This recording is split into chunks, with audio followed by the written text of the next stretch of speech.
We started a fortress yesterday with the release of the game, but that was a fortress just to try and get to grips with the controls. I didn't want to continue with that fortress because it wasn't very interesting. It was like in a very kind of plain and boring location. So today, what we're going to be doing is we're going to be starting a new fortress, which should be in a much more interesting location than the last one.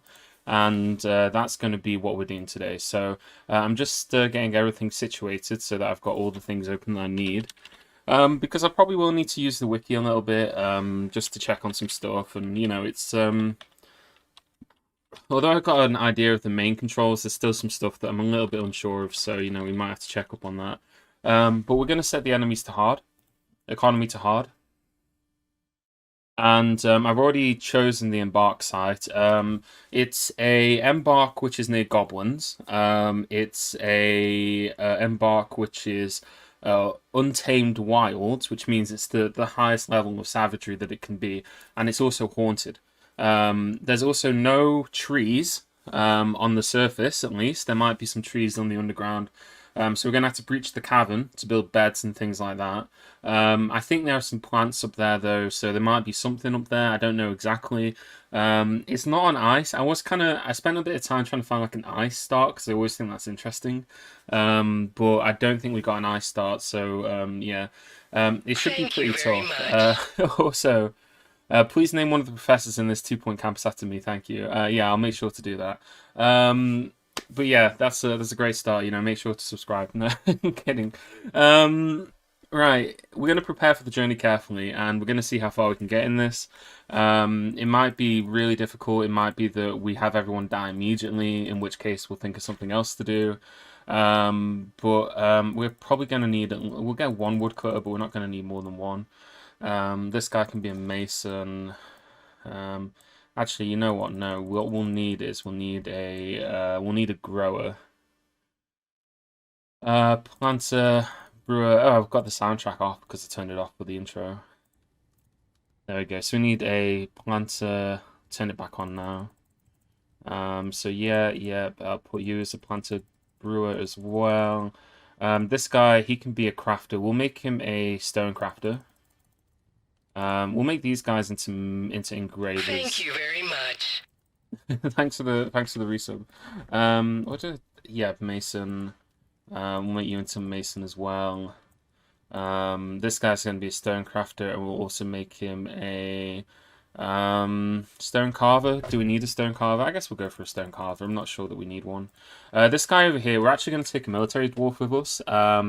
I think the ideal thing to take here would be to have axe dwarf, so proficient axe dwarf, and we'll also give him some skills in discipline. And we'll go with that. I don't usually take military dwarves with me, but these are going to be the starting 7. We're not going to take any. We're not going to take any fishermen because they're really dangerous. We're not going to do any hunting on the surface. The goal here is to try and bolt ourselves into the fortress as quickly as possible. Oh, okay. You can even see here, like the buckets that we're going to start with are going to be made from bloodthorn, which is interesting. That tells us something at least. So copper battle axe. We'll get rid of one of those. We're going to take an axe, but it's going to be a. We want like a proper weapon. If we can do better than copper, maybe we can get silver. Maybe we should make him actually. Hmm. I think there's an argument. Okay, yeah, what we'll do actually. So we're not going to make him a axe dwarf. We're going to make him a hammer dwarf. I think that'll be better. And the reason is because if there are zombies here, I think having him with a silver warhammer will allow him to like pulp anything if we need to. Can you name animals? Is that only an animal that's been adopted as a pet? Um, Animals that get adopted get names, but you can't choose them yourself, so they just have whatever name they have. The dwarf the dwarf chooses a name for them, and they do that. So like they tend to dwarves will give stuff names for a variety of different reasons as well. It's not always that it's an animal that they've adopted. So Right, what? Sorry, what else are we gonna take? I'm gonna take a. We're not gonna take any iron armor. We're just gonna try and get inside as quickly as possible. Maybe take a wooden shield. Shield, buckler. Buckler. No. Never take a shield made out of metal. Just take a wooden one always. We will grab some. We don't need metal bars. I know that there's good metal here, so that's good. But we should take some food. So I think what we'll do is we'll just take some really cheap food. We've already got some pond turtles. We'll take some cave lobsters as well. Just so that we've got plenty of food to last us for a while. We'll take some drinks. So we've currently got beer, rum, and ale. So we'll also take some wine just to get that extra barrel. We'll take 20 of that. And we're just going to take loads of food because food, it basically, you know, we can't have too much of it, and we might have some trouble getting hold of it. We could even take some stuff like strawberries, for example. So we could take a whole bunch of strawberries. We'll take some cranberries. Just anything really. Maybe we'll take some cheese. Just having a look through here. Cave fish, why not? We'll take some cave fish. And we need to take some animals as well. Animals. We want to take animals, but we don't want to take too many animals because animals can be useful here, but they can also be a liability. So normally I would take geese with me. But on the off chance that it's a reanimating biome, I'm not going to take any geese. I'm not going to take any goats or anything like that with me, because what I'm worried is that they will die quickly and then they will reanimate and then it's just more monsters on the map. I'll still take dogs and cats with me, because I think that, you know, dogs and cats are just useful. We can even breed dogs if we need to. Like, you can butcher dogs for food if it really comes down to it. You know, we can make valuable dog leather shirts and things. I'll take a little bit more cloth because, again, that's something we're probably going to have trouble with. Pigtail bags, thread. Is there anything else? We could take another anvil. We could take 2 anvils just so we have a spare anvil. I think there's some value in that. And is there anything else that I could think of that might be useful? Or do we just take more food? Let's just take some more food. Let's take some crow's eggs. We can make them eat eggs. Let's take some dwarf cheese, because that's something we'll not be able to make ourselves, or at least I'm probably not going to make it. So we'll take some cheese. I almost never bother with cheese. Oh, good grief! Dwarven cheese is more expensive than every other kind of cheese. Okay, we'll just go with goat cheese then. There we go. Spend all your points. Make sure you get as much value as possible. I still don't know whether this is an optimal loadout or not. The thing is that the amount of points you get is a lot more now, is what I've noticed compared to previous. So it feels like you can take a lot more junk with you. Like, you know, it used to be that you couldn't really do that much. You know, true level and more like nerd. Okay. So what we're gonna name the fortress anyway? Are we gonna do a random name for the fortress, or do we want a specific name for the fortress? Or has anyone got any suggestions? Let's see. Death fortresses. The the glorious return of tin. Death Fortresses the Amazing. That sounds like a great name. Let's embark. Dwarven Outpost, you have arrived after a journey from the mountain homes into the game starts unpaused. That really messes with me.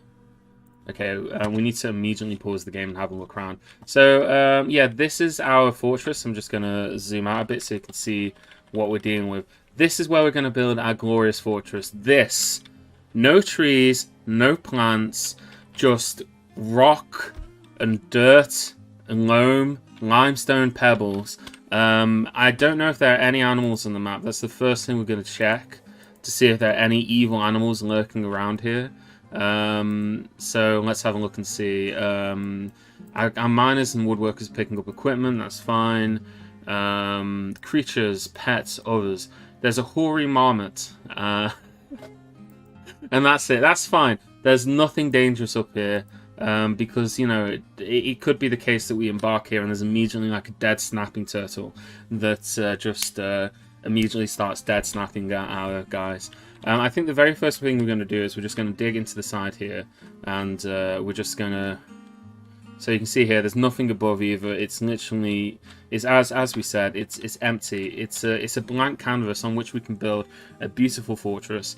But the first thing we need to do is we just need to build a entranceway here. And we're going to go get everything inside as quickly as possible before something nasty does turn up. Because we don't know what could turn up. We don't know if there's going to be zombies here. There might not be. There could be nasty weather, for example. One of the things that you have on Embark sometimes is you have like evil weather, and you know, we could have that kind of situation. So we're just going to... What I'm going to do is I'm going to zoom in. I'm also going to tell them to deconstruct the wagon. Just immediately remove the wagon, because the wagon is made out of wood, and we can use the wood to make a couple of beds. We'll go through the requests in a bit, but just keep putting the requests in, and I'll do them after I've gotten the first part of the fortress done, and we've gotten everybody inside, because that's priority number one. So that's what we're going to do. We dig out a very simple entranceway. And we're going to place a stockpile for them to just place everything inside. You know, we're not even going to bother specifying. I just want everything inside. Here it is. It's raining goblin blood. Okay. That's not the worst thing. That's not the worst thing in the world. But there could be something nasty in the goblin blood that's going to make our dwarves like go awful.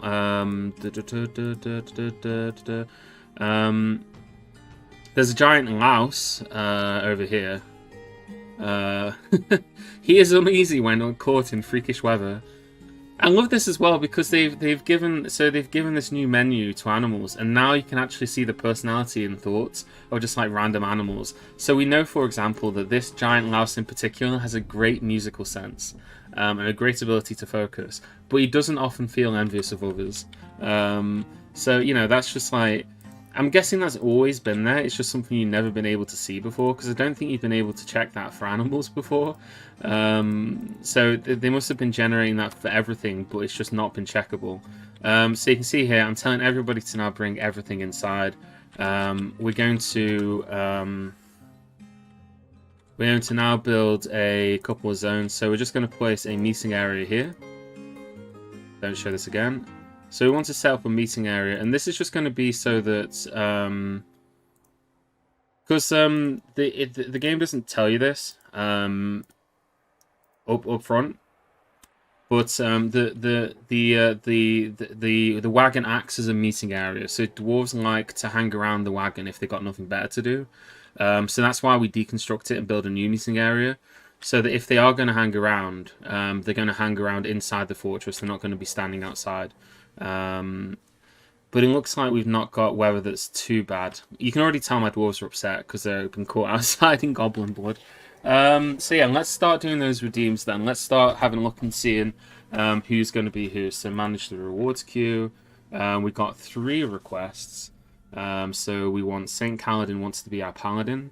We'll do that at the same time as well. So this dwarf here, Mr. Peasant, he's going to be... Oh, I don't know how this guy thinks he's going to go fishing, but I actually need to do this as well. For whatever reason, one of the dwarfs starts assigned to fishing, and I don't want any of my dwarfs to ever try and fish. Yeah, I don't want anyone to hunt. Nobody hunts. You two mine, you woodcut. You can plant gather, but there's nothing to gather. Everybody can haul, and everyone can do that. Okay, so let's go through this then. So the first thing I want to do before we get on to assigning names to people is we need to open up our menu for our military. Squad sidebar, I think. No, we need to... I'm not sure exactly where this is, because this is one of the things I've not actually done yet. So, Justice tab, Objects. Justice, Places, Work Orders, Nobles. Get rid of all these notifications. Nobles and administrators. Objects menu, justice menu, get rid of that. Where is our military tab? We should have a military button somewhere. That's place zones. Established boroughs, halls, high and low traffic areas. I'm not seeing it anywhere. Like, I want to assign squads. See, this is what I mean about like I know how to do this because I've done it a million times. It's just everything's changed and I don't know where exactly it is. Select a squad or squad member because like it's not here. Maybe I have to ask the help menu for this. Squads. Here you can create. So that is the squad menu.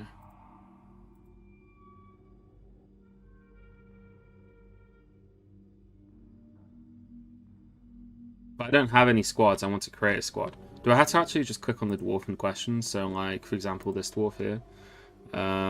So this is the 76-year-old dwarf here. Send to a linked site. Well, okay, do we need to appoint a commander first? I guess maybe that's what we need to do. Well, we can appoint him as the military commander anyway.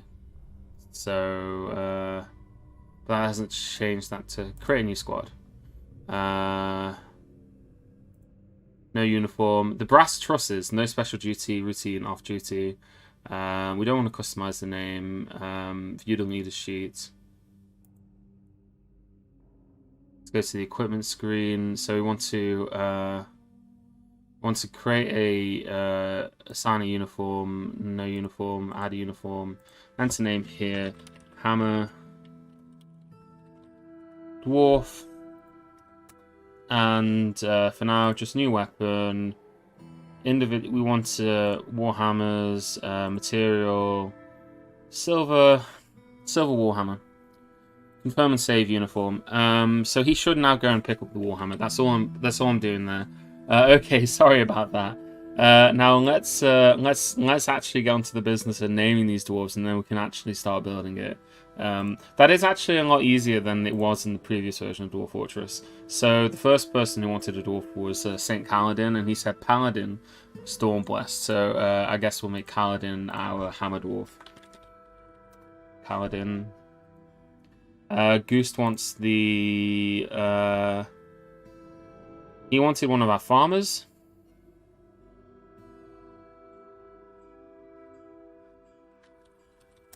Goose 91, yeah. Then we got Karth, who wants to have a miner. I'm just going for the name that's on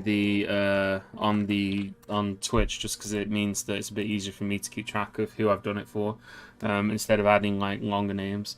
Boy wants to be the expedition leader, who is also a farmer. This 81-year-old woman. So we'll do that. And Keltis has to be a professor in 2 Point Hospital, which is not the game we're playing today. But you can be a stonecrafter, so we'll go with that. Dr. Kel. Okay, so that's everybody assigned. Complete all. Complete all. I know it's a mistype, but you can be the paladin anyway. It suits, doesn't it? It fits. You're the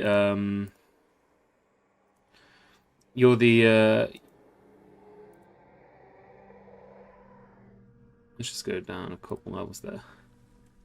You're the paladin. You're the guy carrying the silver warhammer. You're gonna smite all the evil and definitely not die early. So you can it's good for you, right? They're not doing a very good job of getting everything inside, I must say. They haven't filled this up yet, so they should actually be able to fit everything inside here. They are doing it slowly though, so. So yeah, this is going to be where we just have a staircase going down. And one of the things that we want to set up early as well is we want to try and set up a trade depot, because we're probably not going to get many opportunities to actually create food and things like that. So if we can have a trade depot, then that'll be one way that we can, you know, try and make a little bit of money, try and get some goods coming in. So we'll build a trade depot off to the side over here. But for now, we just want everyone to get everything inside, and we'll just let them do that as quickly as possible. And just hope that nothing nasty shows up on the map. At the moment, it's still just the giant louse and the goblin blood that's everywhere. So how's everybody's day been so far? Have you guys all been, you know, trying this out, or are you all, you know, are you guys? I know some of you have been playing it, but I'm guessing a lot of people are just maybe watching other people do it. Pink Jade's nice.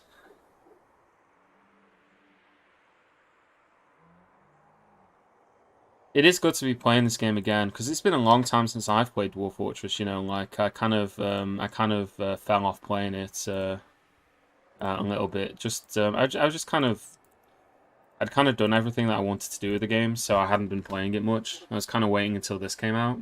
So I'm glad that it's finally out now, so that we can start to you know, do some of this stuff again because it is fun, and I did miss it a little. I just wanted to do other things. We may have an aquifer, so that's why we're just digging down slowly. I mean, we'll be playing Dwarf Fortress. I don't know if it'll be on Fridays. We haven't dug any damp rock yet, so it might be that we actually don't have any aquifer, which would be good. Although if we do have a light aquifer, that'd be useful as well. But we want to hit the probably we want to hit the I'll probably build a farm upstairs, like so down here, and then we'll build a farm kind of just above a level. Just like that. Not that I need to particularly, but we can build a farm here. But yeah, I have. I don't know if we'll be doing Fortress Fridays again, but we'll be streaming more often because I want to stream this game, and just in general, I think I've got more time to stream again now. So, I am starting a new placement in January, so it might be that come January time I'll be back to just being really busy again. But I'm hoping that's not going to be the case. So, you know, at the very least, we'll have some time in December for us to get some good streams done. You know, we'll get this content uploaded to YouTube as well, because that's one thing I've been meaning to do. I want to try and get this stuff on YouTube, so if anyone misses it, they can go and see it again. You know, that kind of stuff. But yeah, we got some coal. That's really good.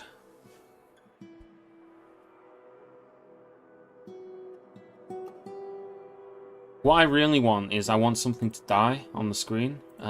So what we might do is, actually, we're gonna have to butcher the horse and we're gonna have to butcher the water buffalo. That's gonna be probably one of the first things we have to do, because there's nowhere here for them to eat. Unless we get into the caverns really quickly, they're going to starve to death anyway. So I want to butcher them on my terms just in case, and then we'll find out whether we're dealing with zombies here or not.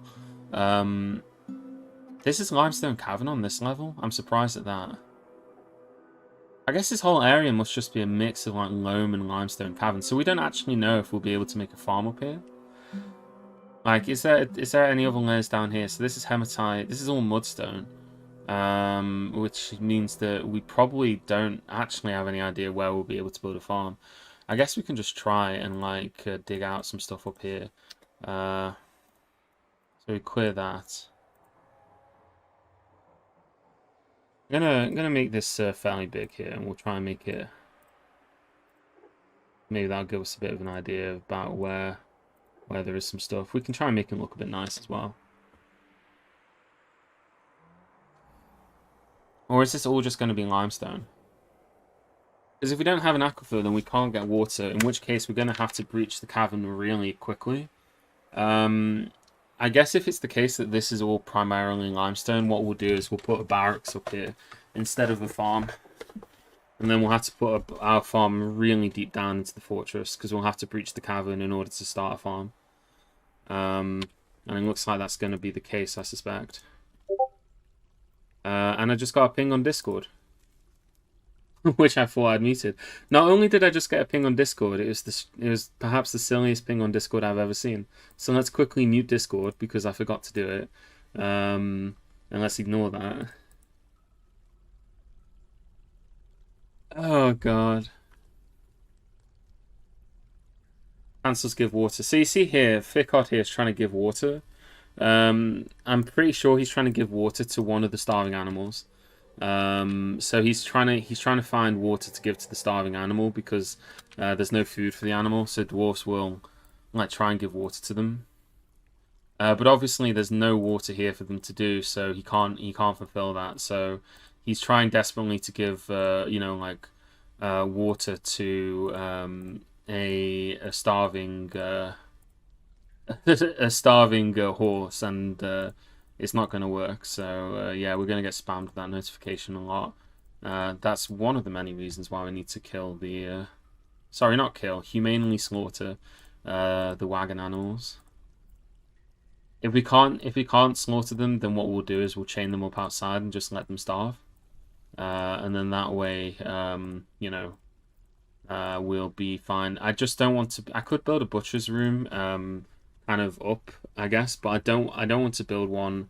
I don't want to build one where what am I trying to say?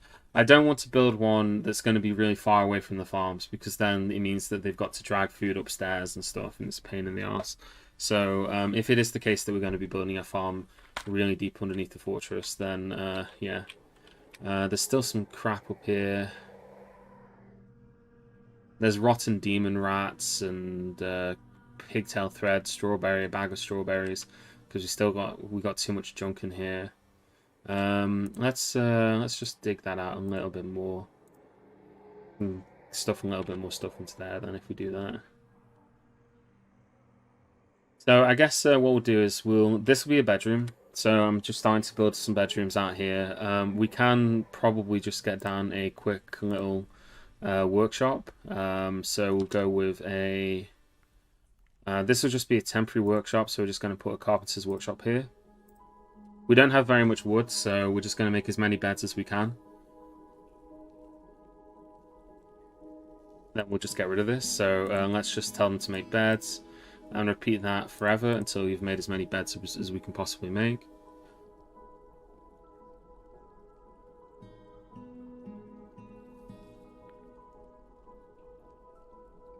And we can then start placing those beds just to give our dwarves a little bit of just to make some beds.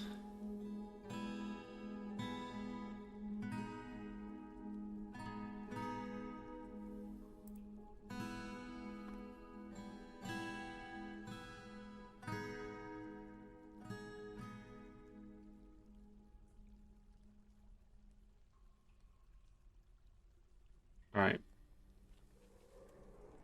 Let's just give them water. Okay. So once they've dug that out, we'll be able to expand the this area a little bit more. Is there a button for actually click on the stockpile? Yeah, we can just make it a bit bigger up here. Accept, and then that way they can go and put a little bit more stuff in there. Because we still got loads of stuff. Why is it Silver Warhammer just outside? Equip.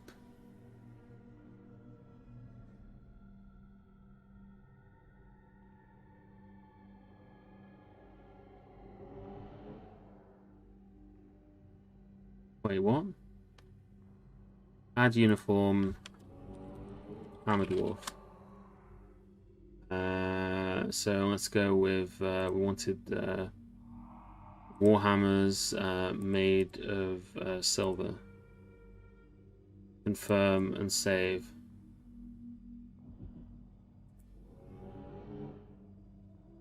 Details. The brass. So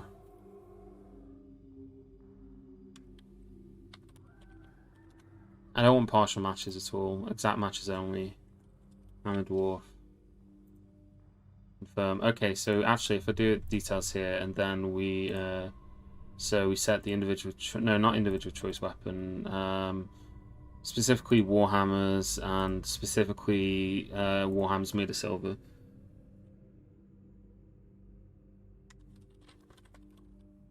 save uniform. Okay, so he should now be assigned to grab a warhammer. So as soon as he realizes there's a warhammer up here, hopefully he'll grab it. We'll see. It remains to be seen. And we ran out of logs, so we've made as many beds as we can make for now. Let's pause that real quick and get back down here. I might need to rearrange these mouse controls because at the moment, to go up and down a level, you use the mouse wheel, which I don't think is a really good way of doing it. So I might have to switch that around at some point. So we've made exactly 3 beds, and then we can now just remove this building as well. But we got at least 3 bedrooms down, and we want to make this into a hotkey. So this is going to be dorms, and we want it to recenter on this location. Whenever we press it, so F1, F2. Oh, did I do that wrong?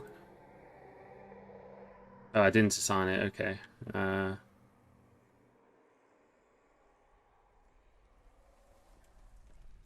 Okay, yeah. So F1, F2, excellent. So from here we need to dig down even further. So I'm just going to dig out a corridor down here, and we're then going to start building a new staircase, which is going to go even further down. And we'll go down to this depth, and I think we should have hit the caverns by then. I mean, we're down. That's going to go down 20 layers. So with any luck, that's going to hit the cavern, and then as soon as we know where the cavern is, we can start planning around it, and start looking at setting up a farm inside the cavern, using whatever soil is in there. So it looks like he has picked up his sword. So if we check on him again, items, he's covered in goblin blood. No, it doesn't look like he has picked up his hammer.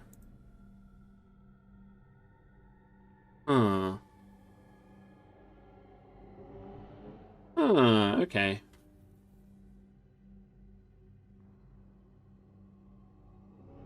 What does this mean here? It doesn't actually, like, I hover over it, it doesn't actually say whether this means he's gotten his sword or not. Got to get that anvil underground. Yeah, that's true. We bought 2 anvils just in case. We'll build a workshop area soon. I just want to know where the caverns is first. As soon as we know where the caverns is, we'll then start building a workshop.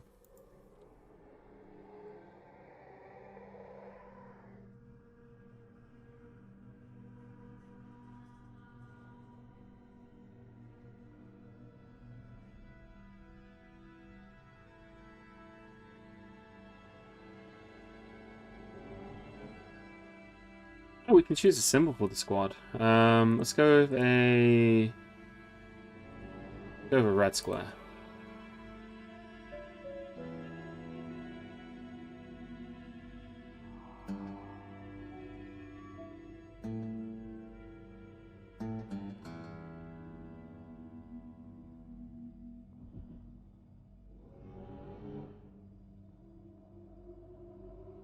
Okay, so I think that should be fine.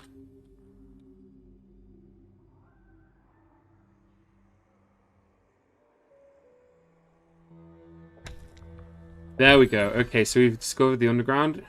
Let's have a look and see what we found. There we go.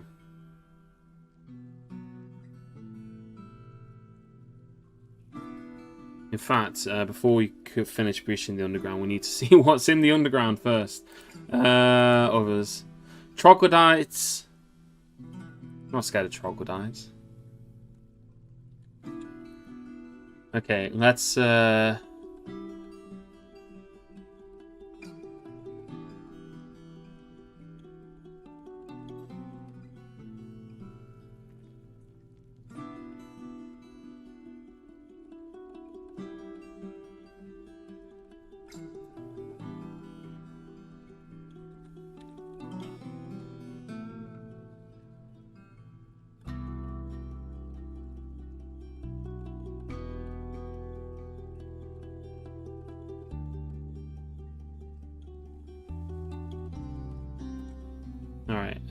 cancel this.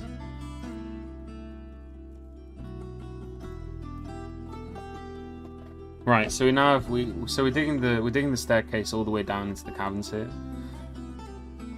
So we want to try and make sure that nothing nasty can get inside. So we want to start looking at blocking stuff off down here. But you can see here we've got dense floor fungus. So if we were to go here and go to our farming, we should be able to build a farm pot here. And then we'll be able to farm down here. So I think the first thing we'll do is we're going to dig out a big area of this here.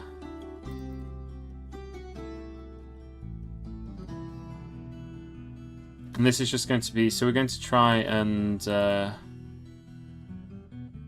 of make like an area that we can wall off and defend.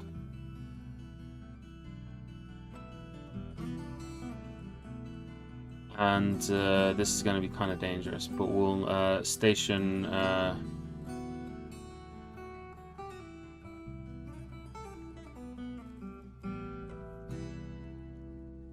Actually... So we're going to station Kaladin down here. There we go. So he's standing around. He's got his warhammer ready to protect our miners should anything nasty show up, like any troglodytes, for example. But it's early days still, so it's unlikely that we'll get anything straight away. We are going to go and cut down these trees now. So the other reason that we need to breach the caverns, for anyone who's not kind of done this before, there's mushroom trees inside the cavern. So even if there aren't any trees on the surface, like there are in this fortress, we can still get access to wood in the cavern. And it also looks like the old bug has been fixed. That's really good to see. So you'll see here, we're getting a load of tower cap logs, loads and loads of them. And normally when you cut down trees on the surface, you also get like loads of logs because, you know, a tree has got more than one log in it. They're several stories tall. But there's an old book with logs in... oh god, also before I forget, we need to do standing orders. But yeah, there was a book with logs in Dwarf Fortress where basically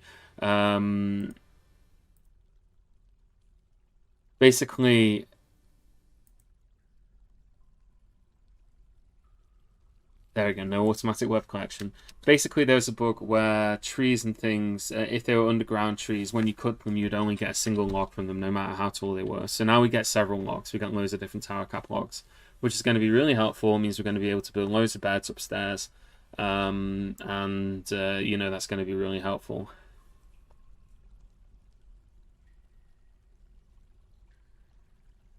So let's see then. So we've got on this staircase. We're gonna need to block off this staircase as well. So what I'm gonna do is we're gonna start by building a workshop down here. And again, we're just gonna build a not a farming workshop. It's gonna be a what's it called again? The carpenter's workshop. We're gonna build a carpenter's workshop. Actually, no. Let's build a mason's workshop. We'll build a mason's workshop. So we'll build a workshop. We're going to build a stoneworker's workshop up in the corner here, just out of tower cap logs. It's fine. And the reason we're doing this is we're going to start cutting some stones into bricks, and we're going to keep doing that for a while. So that's going to be really useful for us. So as you can see, we've struck a whole bunch of junk. So we want to add a new task, and we want to make some blocks, and we want to do this a few times. So I'm just going to set that on repeat, and we're just going to make a stockpile of just blocks over here.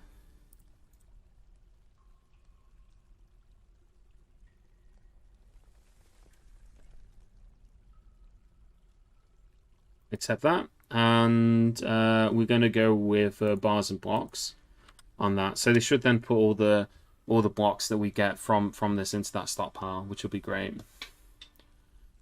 Because what we want is we want to use those blocks for construction so that we can build things efficiently.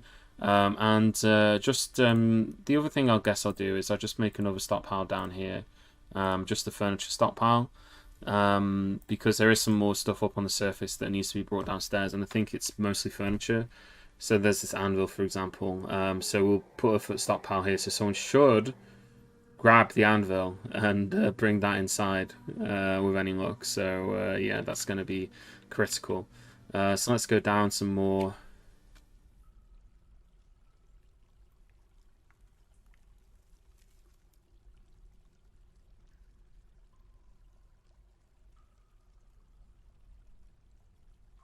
Once this is finished saving, it's taking its time.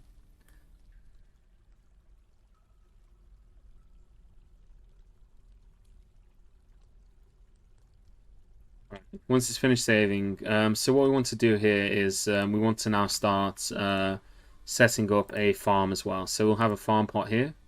Not that. Workshops, farming, farm plots. And I guess we can just build a... What's underneath that? Oh, I didn't see that there was a thing underneath there where we couldn't build a farm plot. Build a farm plot there. And we'll build a similar size one next to it as well.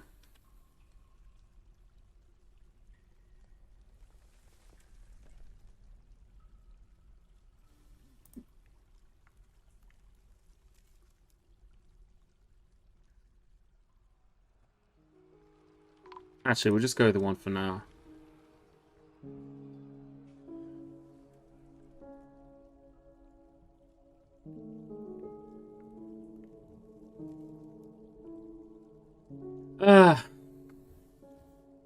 Okay, so it looks like Kaladin has already died and he got killed by a troglodyte. Yeah, this is exactly what I'm talking about in terms of this being deadly. So the dwarves suspend construction of the farm plots, cancel store items and stockpile grieving. Worm cancels interrupted by a troglodyte. So yeah, it looks like there's been a fight here, and there's another troglodyte here, which is looks like completely healthy.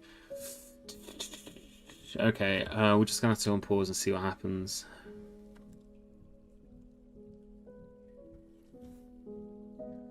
Okay, squads.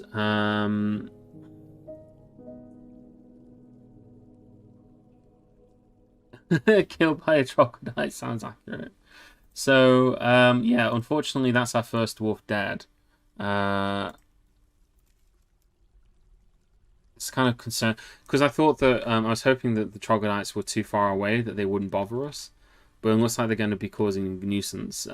So I think the best thing that we can do is just try and block off as many entrances as we possibly can. So that's what we're going to do now. We're going to go wall. We're just going to start using these mudstone blocks to build walls everywhere. They can climb over them technically, but in most cases they shouldn't bother.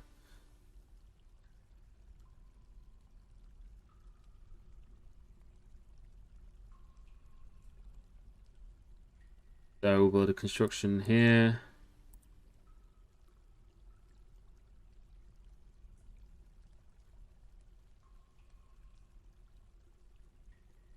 Actually, yeah, I'm just thinking about the best way of doing this. Keep building this. Build a wall there. Use some more blocks.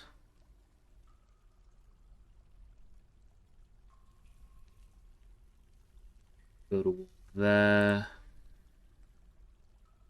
Use some more blocks. Don't have enough blocks to finish that. Yeah, just start with those ones for now then. Oh, I told them to build floors here. I didn't want them to build floors.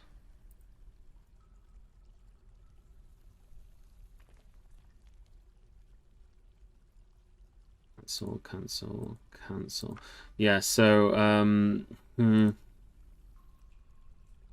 Oh well, to be honest, I'm really surprised that Kaladin died. Mostly troglodytes are pretty easy to kill, so that's kind of surprising. I guess Kaladin was perhaps not the best, not as good at fighting as I thought he would be.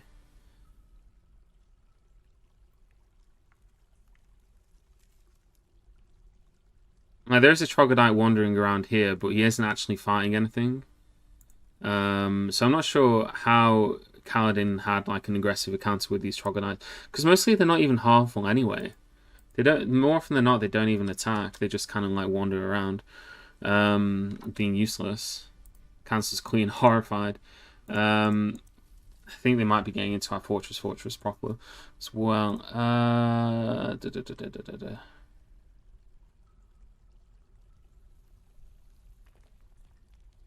build a block there.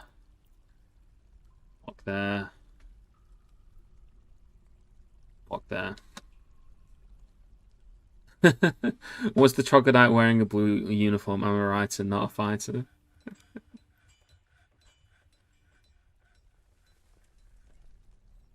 Well, you're not anything now because you're dead, so...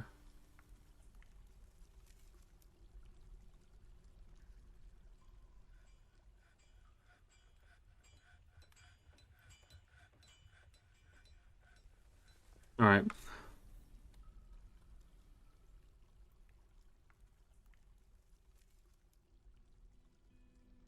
Stay block there. We'll stay block there. I'm a corpse and will probably become several pieces of art. You're going to become the first dwarf who gets buried in our fortress, so you know you have that distinction to go off of, which is, I guess, something, right?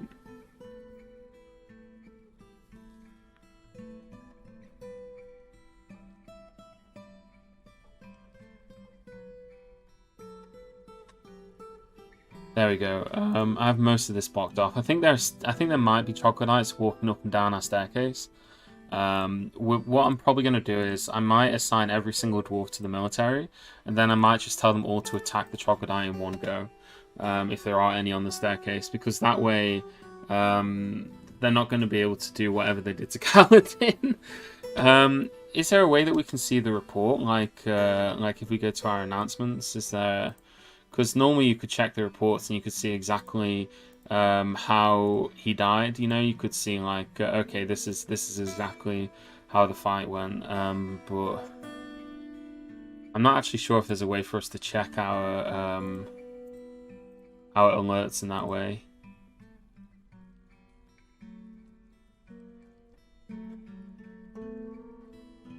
The rule is that you only get one dwarf per fortress. I'm sorry. That's always been the long-standing rule in every fortress I've ever done. You only get a single dwarf per fortress, and once you're dead, you're dead. That's it. So yeah, bad luck to you. Unfortunately, yeah. As I say, you should have been a better hammer dwarf. I'm just having a look up our staircases. There aren't any troglodytes upstairs, are there? No, I don't think there are. I think we managed to scare them off, and none of them are now near our area. So I think we're good. Right. Well, we do have to build a grave for him, so let's cancel this. We don't need any of those. Add new task. Coffin. Make a rock coffin, and then let's actually get started farming, which is why I was doing this in the first place. This is a new fortress, Neme. This is a new fortress. So we've started a new fortress in a haunted, evil biome. So the last one was just so that I could, like, you know, practice the game a bit. Yeah, we started a new fortress, and we've only got 6 dwarfs. We had 7, but one of them has already died. But other than that, we've only had 1 dwarf death, I guess, which is, I suppose, okay. You want to have a dwarf? Yeah, we can do that. Let's do that. Where's my rewards queue?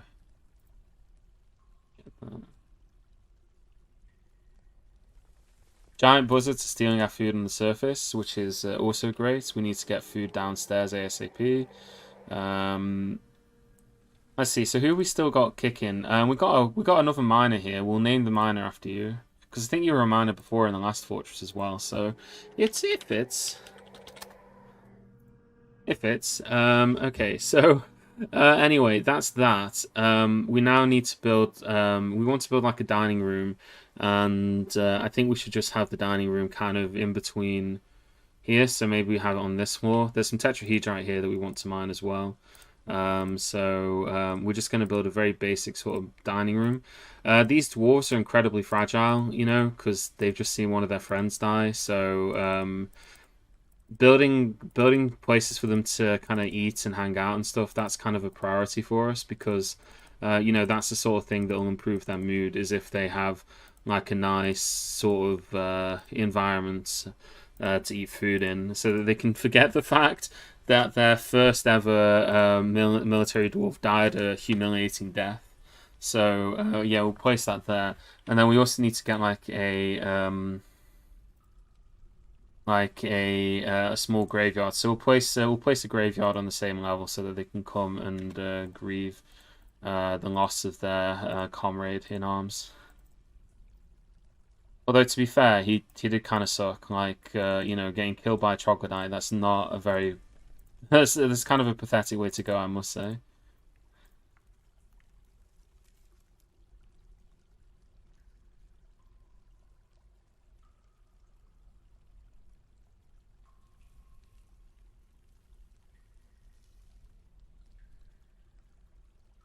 I don't think you're winning any awards for that one.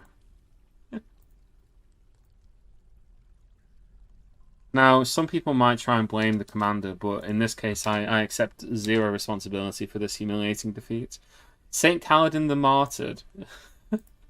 You're getting a coffin. That's what you're getting. You're not getting anything other than that. And the only reason you're getting a coffin is because I'm afraid that if I don't give you a coffin, your ghost will come back and haunt the fortress. Um, so yeah, that's what you get. You get to have a little stone coffin with your corpse in it. Uh, if you want a temple, you have to do something to earn it. Like you have to impress me. Which I'm sorry to say your dwarf failed to do. So yeah, not the most impressive start for a dwarf, I must say. Pump helmets, pump helmets, pump helmets. Look, it's Dwarf Fortress, right? You get hundreds of dwarfs going through a single fortress. It's not quite on the same level of RimWorld as RimWorld, where like your individual people are really distinct. They'll kind of blend together after a certain point.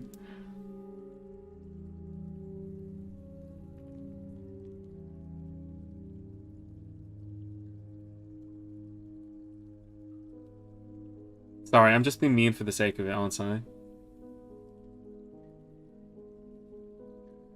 But yeah, hopefully we should get some more migrants soon.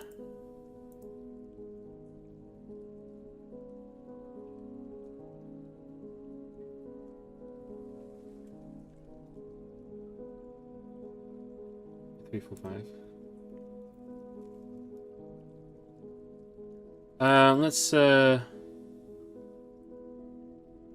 Let's build some workshops as well. So we want to get a still. Yeah. Just make that out of blocks.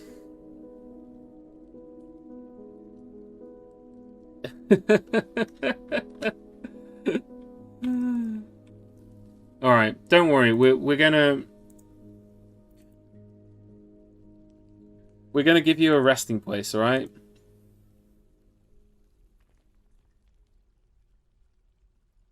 So you're going in the first coffin that's going in our fortress, which is going to be right here.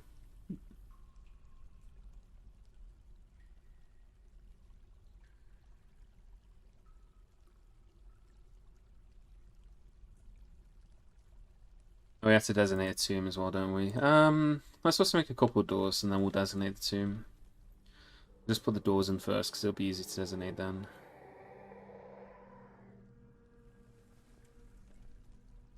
Add new tasks. Door. Door. Provided nobody dies in this fortress, that is going to be a very fancy tomb, because you'll be the only corpse in it. But that's provided that nobody else dies. I mean, if anyone else does, then it's going to be a bit less impressive.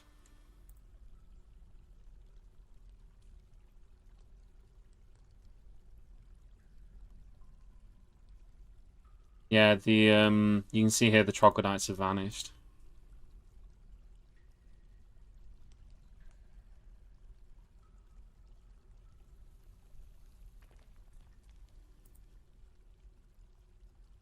Or are they not finished? Are they not made a door yet? It takes them a while.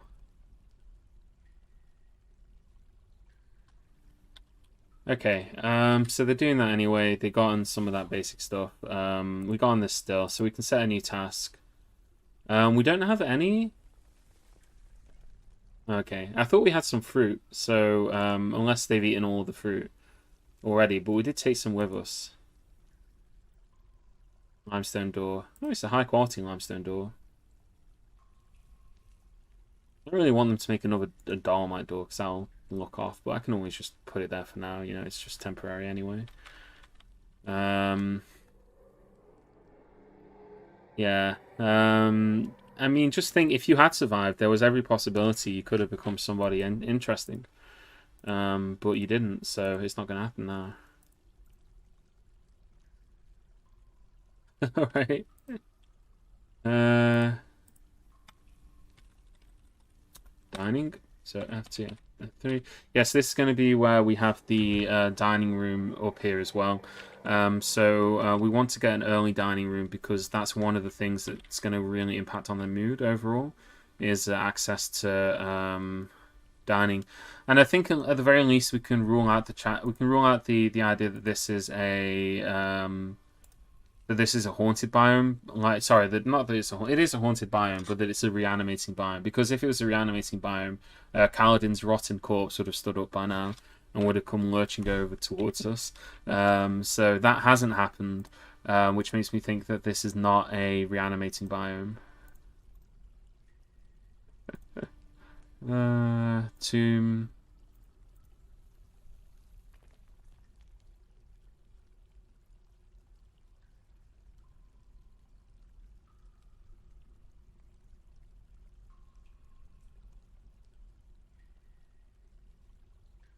So is this a public tomb? Like if we put other corpses in there, is it gonna be able to, or do we have to assign it individually for each one? Because I always like to have just one big tomb with every corpse in it. No, you're in the tomb now. You're in the coffin. We've removed your corpse already, so there he lays forever and ever. Not only that, but I'm pretty sure if we ever get the chance to check history files, we'll be able to see what happened to the troglodyte that killed you, because it will have entered historical record that Kaladin got destroyed by a troglodyte. Okay, so that's all good there. We got that there. We're getting some food anyway in the form of that.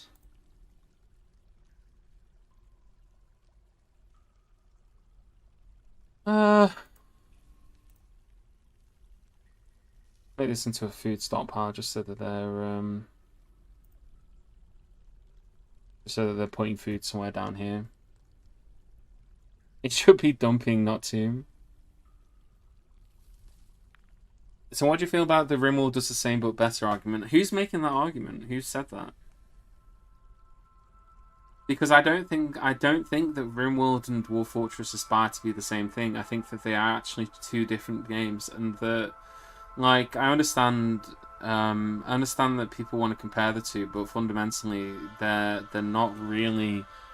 I mean, in like a narrow sense, they're both in a narrow sense they're both games where you build like a settlement, right? But they're just games that are aspiring to do different things.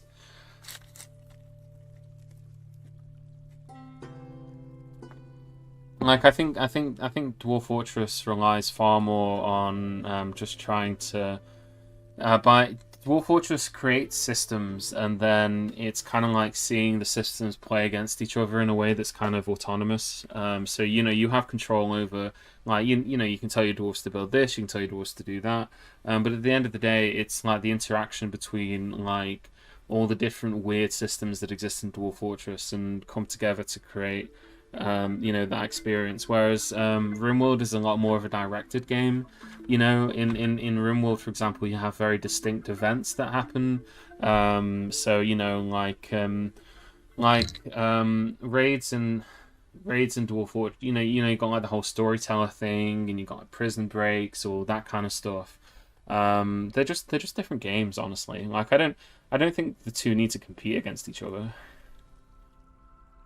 You know, and you don't need to be like an elitist and being like, oh, one is better than the other. You know, like, I know people do that with Dwarf Fortress. they're very much like, oh, you know, you because I think actually Dwarf Fortress is a fairly straightforward game. I think it's quite an easy game. But but the main difficulty with Dwarf Fortress is from just knowing how to kind of like handle the different things that happen. But it's not actually that difficult at the end of the day. What I mean by that, I guess, is that it's very easy to make a fortress that is capable of surviving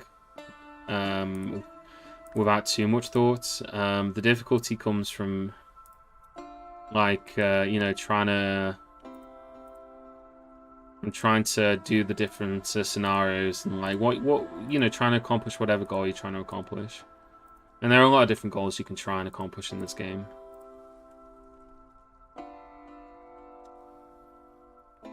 So, for instance, you know, we've set ourselves a bit of a challenge here because we've embarked in somewhere that's more dangerous, but we didn't have to, you know. And the same in RimWorld to an extent, you know, as well. 'Cause it's the same in RimWorld. Sorry, that's a little bit of a rambly answer. There are flying enemies in the cavern, Goose. It's just that there's different levels of the cavern. So there's cavern level 1, cavern level 2, and cavern level 3. Cavern level 1 doesn't have that many dangerous creatures on it. So in most cases, you know, you're not necessarily dealing with anything too bad. We are going to wall off everything. It's just we've got to do, you know, we've got to do things in a particular order, I guess. And we've had migrants arrive as well. So we've had some migrants arrive at the fortress. But we're just trying to get things done in a particular order. So we've got a weaponsmith, we've got a bowyer, we've got a peasant and a dwarven child. We should have 2 more, because no, we should have 2. Yeah, 2 more. 1 more. 1, 2, 1, 2, 3. Wait, did we already have Thickard with us, or is Thickard a new dwarf? Because I swear we did have a woodworker. Alright, in any case. Soap opera fortress. Hold on, I've got an emote for that.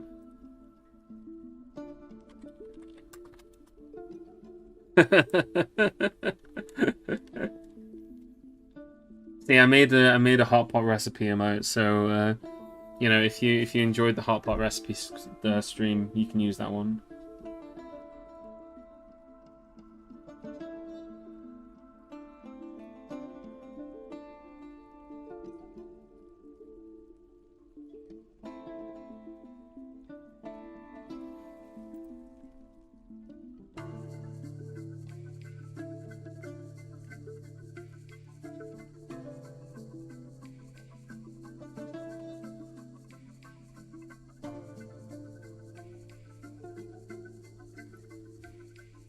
Can I change my last name to Kaladin Sucks? No. Put you in? Yeah, sure, Dennis. Do you want to be the weaponsmith? I'll make you the weaponsmith. You're a legendary weaponsmith. Holy hell.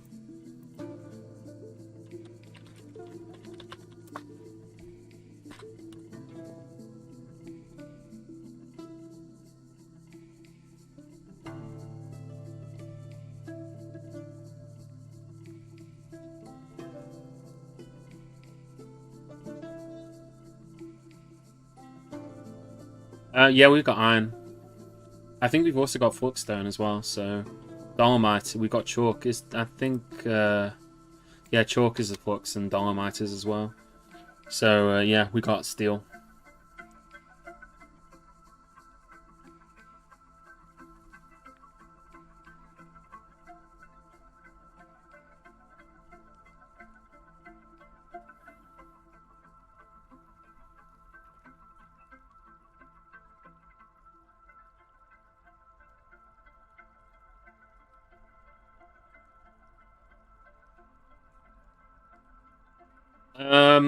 Yeah, the fact that it's always raining goblin blood and that there are no trees on the surface, and the fact that it's an untamed wilds biome that's also haunted. Yeah, that's the weird thing about this fortress, is that we've embarked somewhere kind of dangerous. luckily, it doesn't look like it's a reanimating biome, which is what I was concerned about. So we don't have that to contend with at least, but it is a pretty dangerous biome with lots of fresh goblin blood available now. All right, let's also make a couple of offices. We'll make one there. So what we'll do is we'll gonna make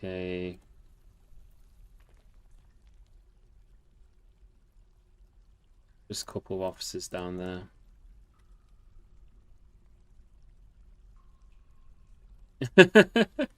Yeah, if we had any soil, it would be very good to fertilize the goblin blood. But it's fine. We're growing food in the cavern anyway, so yeah, we're growing plum helmets down here.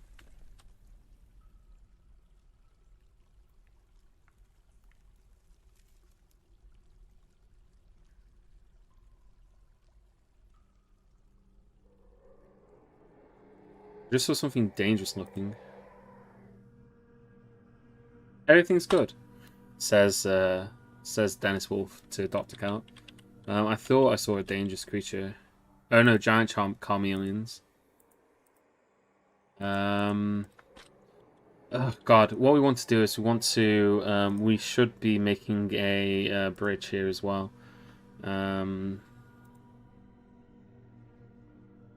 So this would be a bridge that we will use to basically seal off the fortress if we need to seal it off for any reason.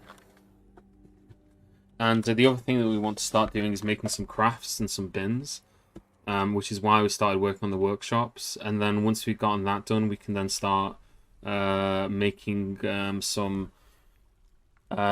some other things that we need, like beds and what have you. So let's start by just making some tables and chairs. Let's make 2 tables and 2 chairs. Make one. Make another table. Make another table. Then make a chair. Then make another chair.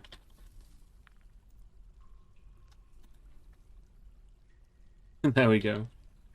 So we'll get them to do that there, and we'll also then get some other workshops. So we want to get a... So where is it? We've got the carpenters. We need the stone workers, so we'll get a couple of those. We'll get a mechanics workshop. Just one. We only need one mechanics workshop, really. And we'll also get a crafts workshop as well. Get that on Microline. Soil is a tree conspiracy and trees are an elf conspiracy. Wiser words have never been spoken, you know. Those are some pretty wise words. Let's put a stockpile here. This is going to be a stockpile for wood. And then up here we're going to put another stockpile, and this one's going to be for finished goods. So this will be where we can store like just some of the junk that we make, not all of it, but some of it. And how tall is this? This is 1, 2, 3, 4, 5. So let's just build 1, 2, 3, 4, 5 like that, and that. Dig that up, and then we can put in a stockpile for furniture up there as well. So yeah, we can put some junk there. So here we want to actually make some. I was gonna make some pots. Can we make wooden pots? Yeah, make some wooden pots. And just repeat that forever. What do you think of this graphics pack? It's okay. I've no complaints about it. I've heard some people complaining, you know, they don't like it for one reason or another. The thing is that by the looks of it, you can swap this graphic pack out. I don't know the full details of how that's done, but if you have a look and see it, if you have a look at it and you look at like the you know, when it's like loading in, it'll say like loading default graphics. If that's the case, it should just be fairly trivial to switch in a different graphics pack if you wanted one. New music's also okay. It's nothing to write home about, but it's better than what I used to do, which was to just play soundtracks from other video games. I'll be completely honest with you, like, the main attraction for me is the I think the UI is a bit friendlier. You know, it's a bit better for like streaming, for example, because people can kind of see what's going on a bit better than they've ever been able to. But also just you know, Toady has been working on this game for years now, and he's, you know, without explicitly asking anyone to pay for it. Like, you know, you've been able to donate to him and all that kind of stuff, but he's never asked for people to actually donate. You know, people have always asked him if they can donate.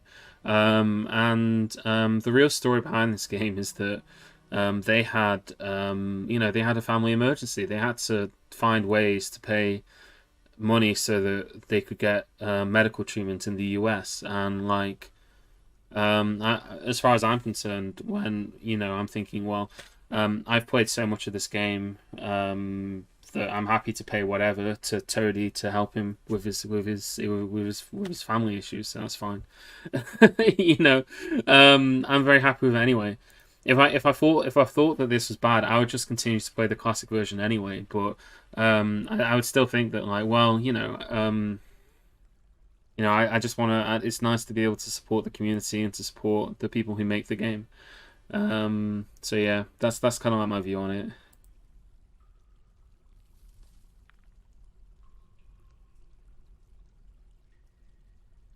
Okay, so I want to appoint a manager.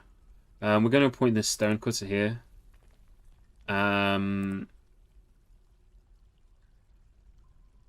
we're going to assign him an office. It needs to be enclosed.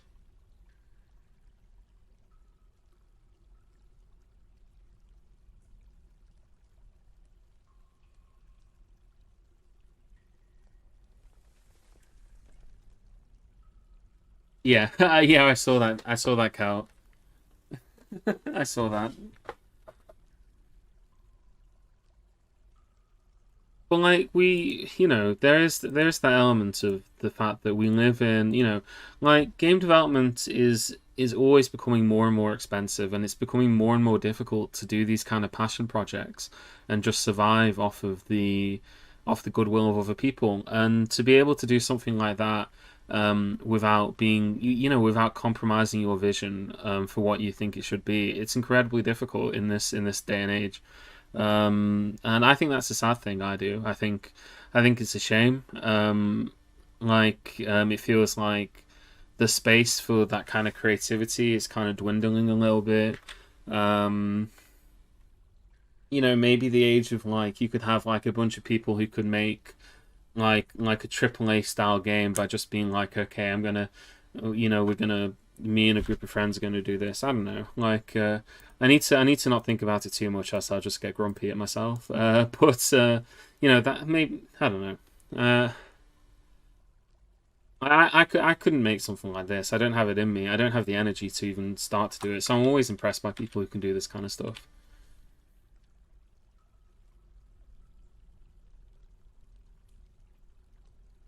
We made some pots there, and we've got plenty of food and drink as well. So let's make a bin. We'll make some wooden bins for a bit. So I'm just making some very basic stuff so that we can get like the manager's office up, because you know that's really important. Just so that we can get, and we also need a bookkeeper as well. I'm not sure who we'll assign to be the bookkeeper. I might make the weaponsmith do it because, or maybe the bowyer, because like, what's this guy doing here? Child, Meng Mind Fortunes. He's got a load of unmet needs. He's like skills. I don't need any of these things, really. So he can just become my bookkeeper.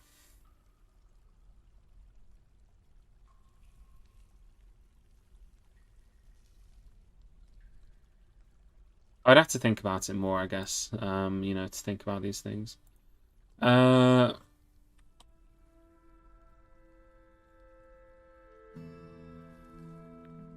yeah, there's a request. So if you got the channel points, you should be able to request it. I'm just doing it through the request queue. So if you select that, you should be able to do it. because then it comes up on my thing. But yeah, no, the commitment to the game is very impressive, and you know, like, yeah, what more can be said, I guess. So let's appoint this one to the bookkeeper. Let's appoint this one to the manager. So now we've got our two officers. So we'll get a more accurate count of our drinks. If you don't have the channel points, I can just do it anyway. That's fine.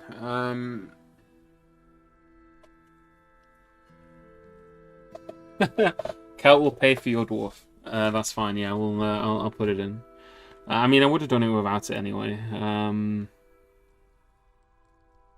Okay, we'll do the bookkeeper.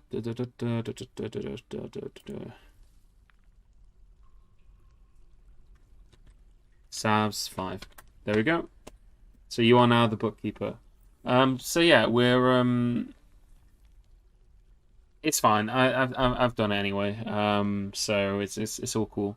But yeah, we've got a decently happy fortress. It looks like the people are here. So what we're gonna just do is we haven't had a chance to really make anything to sell, unfortunately.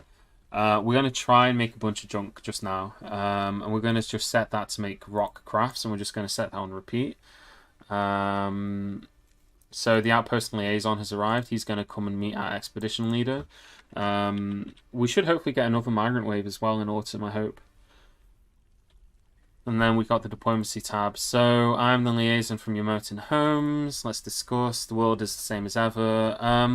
We may actually want to request some stuff. And what I'm thinking is that we'll request drinks. The reason is because when dwarves drink alcohol, if they drink too much of the same thing, it makes them upset. And at the moment, we're only making dwarven wine.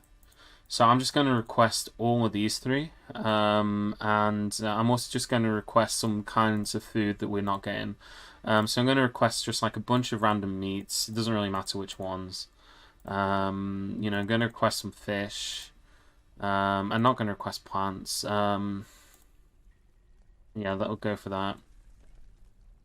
I will increase the prices of things. They have a need of figurines and legwear, so for the next year, we want to try and sell them figurines and legwear, which is fine. We can make a shed load of figurines pretty quickly, so that should be no problem at all. But yeah, so hopefully someone is going to come and make some rock crafts from here. And let's have a look at our tasks. You're currently stockpiling. Yeah, so Dr. Cal here is making those rock crafts.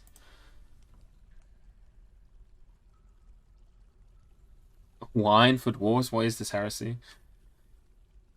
A real dwarf appreciates all kinds of alcohol, even wine, you know?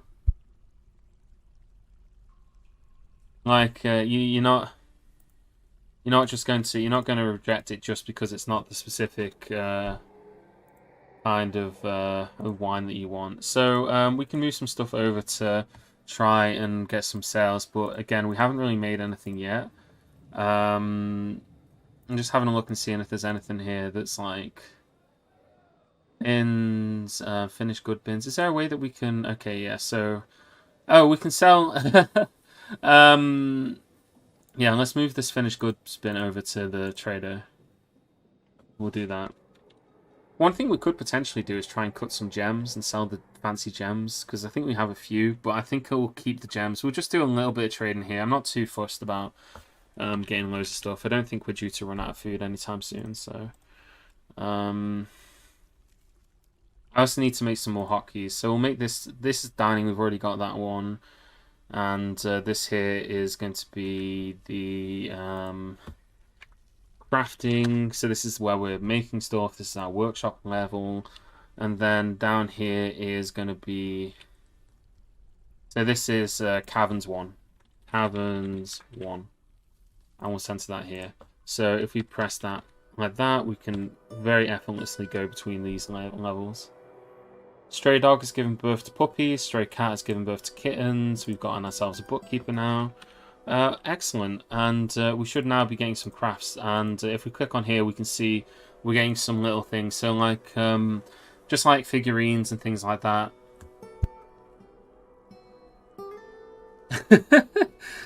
So we got a figurine here of a troglodyte. I wonder if we got any other figurines of troglodytes in this stockpile. Oh no, this is the ascension of one of the dwarves to becoming the Baroness of our civilization. But yeah, so we'll do all that. We'll make a couple things, so we can just sell these. They won't sell for very much, but again, it just allows us to.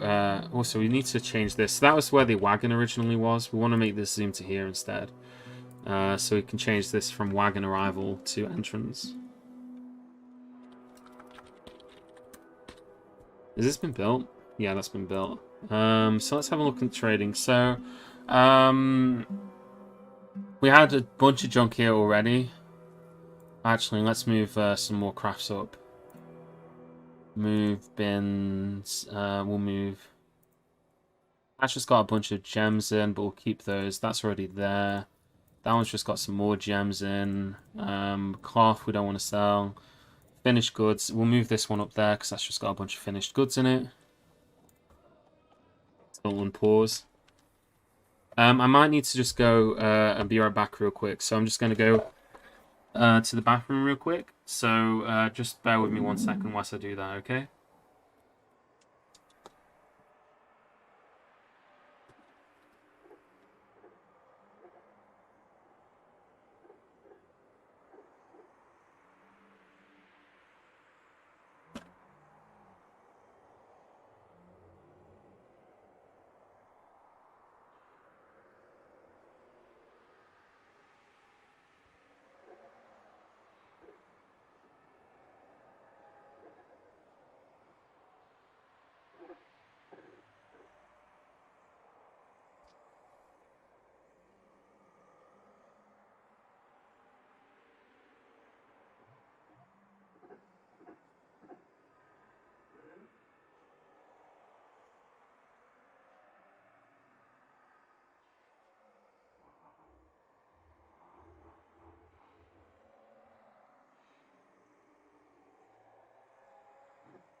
Alright, sorry about that. Can you guys hear me? There isn't music playing at the moment. It's pretty quiet music, I think, all things considered. Unless I've messed with the settings and turn it all down. Yeah, you can hear it. I haven't. It's just pretty quiet. It's very background music. Kaladin wants. He's okay. Well, we can see to that one, I'm sure. We got a dwarven child. Now let's go with our manager. Do that, yeah. There we go. So, yeah. So, there's a couple things that we need to do, but I guess the main thing at the moment is still trading. So we've now gotten this. This has got a value of, roughly speaking, 1,000.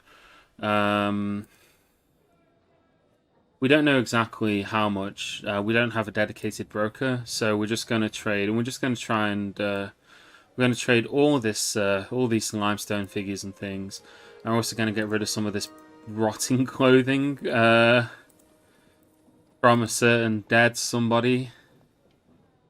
So we'll sell this. Here, do you want to buy this rotten cave spider silk sock?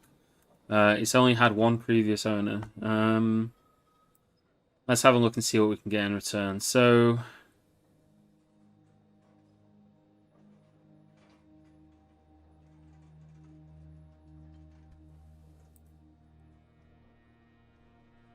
it's not showing up that we selected this to trade. And here, maybe it's because we don't have a proper broker. Well, I mean that's roughly 1,000 anyway. Apparently, a value, or no, it's not. It's nowhere near 1,000. 10, 10, 14. I'm going to do a very small trade. We're going to do a very small trade, and I'm just going to ask him for a barrel of alcohol, just so that we've fulfilled having done a trade. And hopefully that'll be enough for now. Purring maggot leather? I didn't even know you could get purring maggot leather, unless it's a new thing that you can do now. Hobber helm, bucklers, cow's milk, snake venom, dwarven ale. There we go. There we go. We've given him a really valuable trade. So the reason I've given him a valuable trade is because the more profit he makes, the more stuff he'll bring in the future. We don't really need anything right now, so I can just get rid of some of my junk that I don't want. But also we're setting him up so that the next time he comes around, hopefully he's carrying a decent amount of stuff. So he's more likely to bring good stuff if he's had a good trade with us previously. Just something to be aware of, right? The other thing that we need to do is we need to see about setting up our other dwarves' needs. We've got at least one dwarf in the fortress who's pretty unhappy at the moment. Is there a way that we can... So Dr. Kelt here is pretty upset. So we can click on him and find out why he's upset. So he's upset because he's not been able to drink without using a goblet. And he's also upset because he's been sleeping without a proper room. And we can see kind of his memories and things. You know, he's upset because like Kaladin died and he saw his rotting corpse. So we need to try and do some stuff to try and make our dwarves happy, because even if it's only one dwarf, you know, that's 1/9 of all dwarves in our fortress at the moment. So we're going to start working on bedrooms. And now that we've got a manager, we can now set up a work order. So what we're just going to do is we're going to set a work order for making beds. Amount of beds is less than... So if we've got less than 5 beds, make 10 more. And we'll set the material to tower cap logs, because we may as well. So make tower cap beds. If we got less than 5 tower cap beds, make... Actually, no, the material doesn't matter for those. So if we got less than 5 beds, then make beds. But I want them to make them out of tower caps, so we'll exit out of this, and then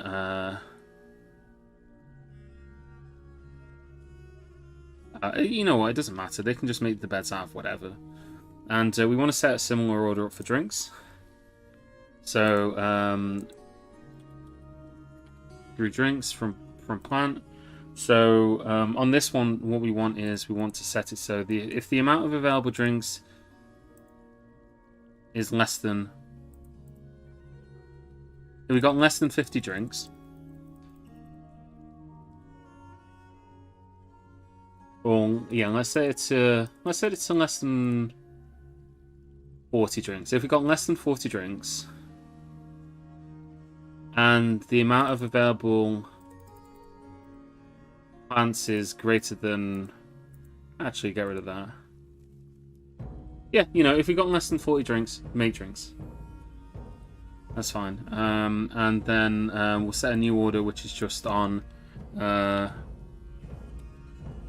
No, barrels. Yeah, we'll use barrels, not pots. So we'll go for wooden barrels. Wooden barrels, and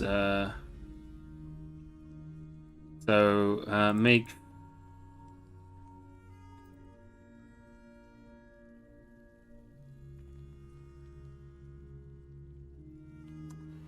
$50 drinks.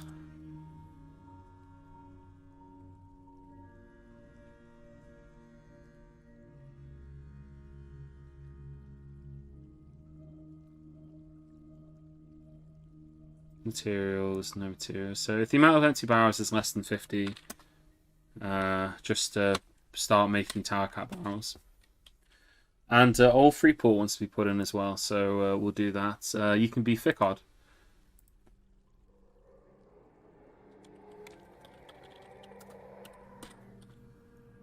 And let's go with limestone doors because I like how they look. So we'll set up a new order, and this will just be for doors. So door, rock door. Here, so we're going to set this up, and we're going to set this so that if the amount of rock doors is less than 10, make 10 rock doors. And we'll set this to limestone. We want them to use limestone because limestone is not a flux, I believe. Oh, it is a flux. Okay. Do we have any stone that isn't a flux here? I have a feeling that every stone we've got is basically a flux stone. What else have we got? We got like mudstone. Mudstone isn't. We'll use mudstone. Yeah, change that from that to mudstone. I also think microline is not a flux stone, but hey, we'll use mudstone. We've got loads of mudstone. So then this way we can now start making some beds, and the manager now should start doing these orders. You can see they're already going through. So let's start making some doors.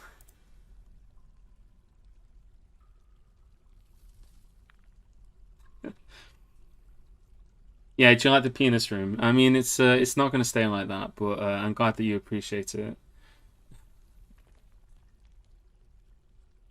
God, how juvenile of you. Oh, I just saw some sodding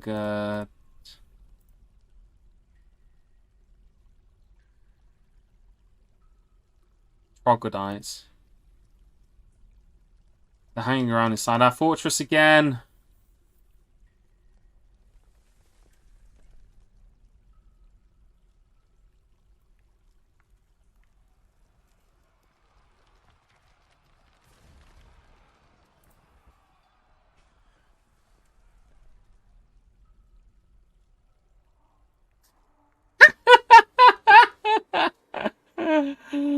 Oh, bless.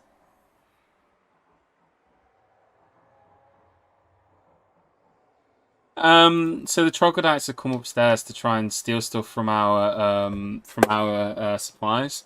And the merchants have spotted them and have just charged it and killed them.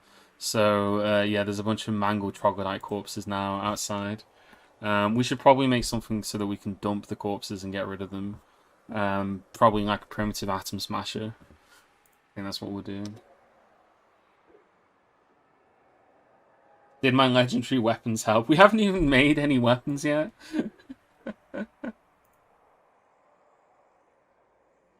Right, if we click on these guys, you can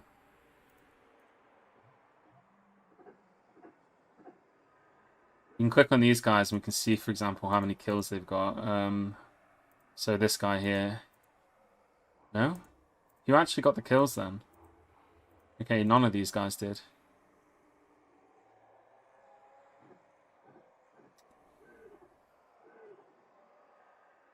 Oh no, one of our stray cats has adopted a dwarf.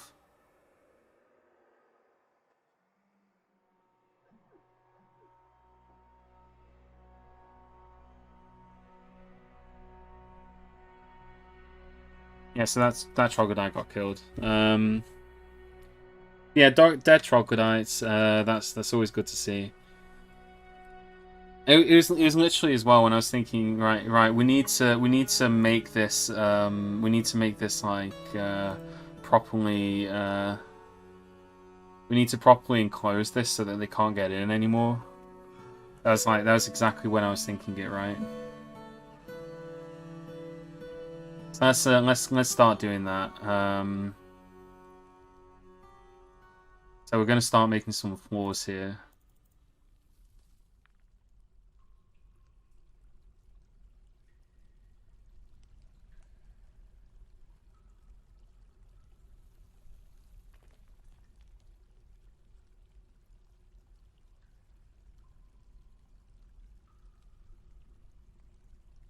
Oh, we're gonna need to make some more blocks, aren't we?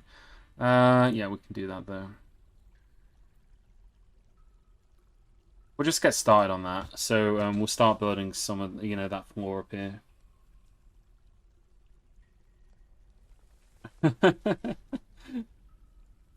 I can't rename a cat to barcode. I can name a dwarf to barcode. I mean, that's fine. I can't do it with cats though. Um, so like unfortunately we can't exactly do that. But we can do. I mean, you're more than welcome to have a dwarf named barcode.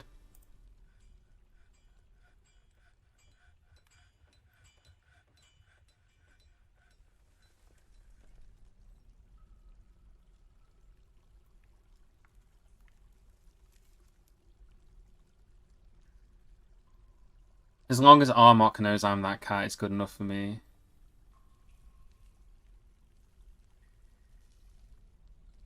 Okay. Uh,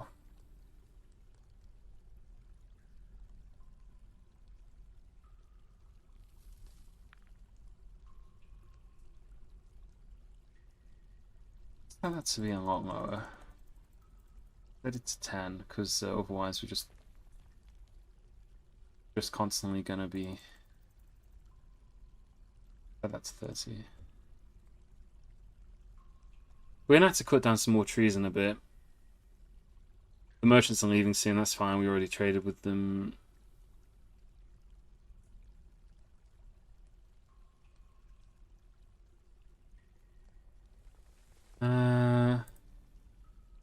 Place zone, gathered fruits.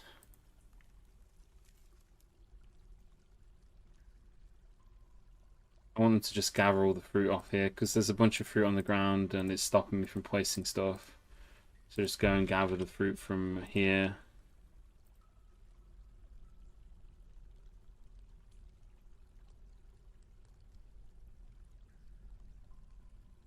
So they should now harvest all those as well, which is good because it's also just some more stuff that they can brew potentially.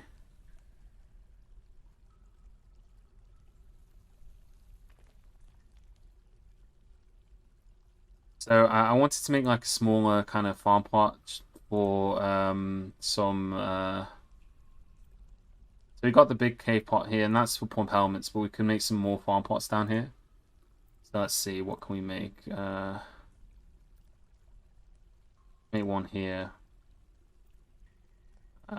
This is going to look like a real patchwork of stuff.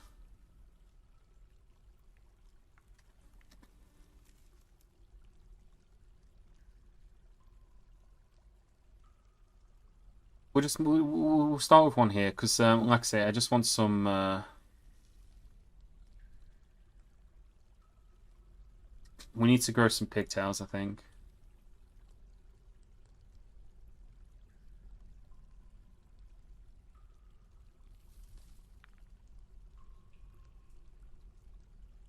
Yeah, we'll get some pigtails. Although we don't want them to start that yet. We want them to start it not straight away because if they start it now, the pigtails will die before they're fully grown. So we probably want them to start that later.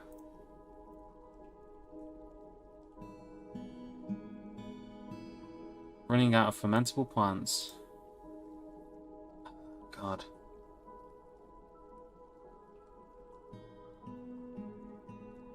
But I want to check this daily. Monthly.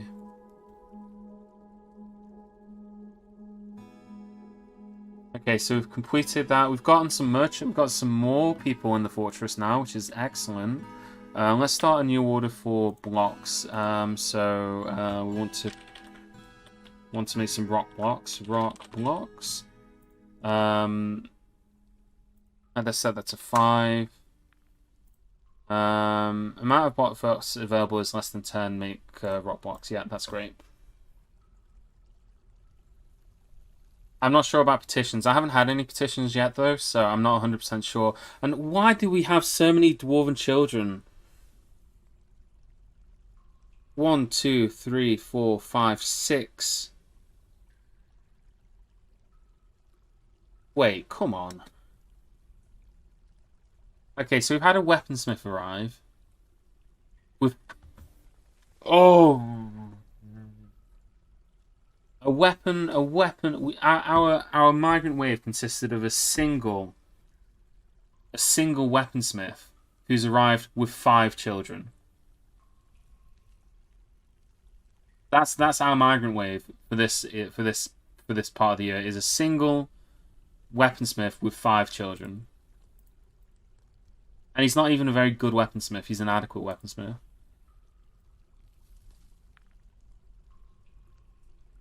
Let's have a look at our neighbours.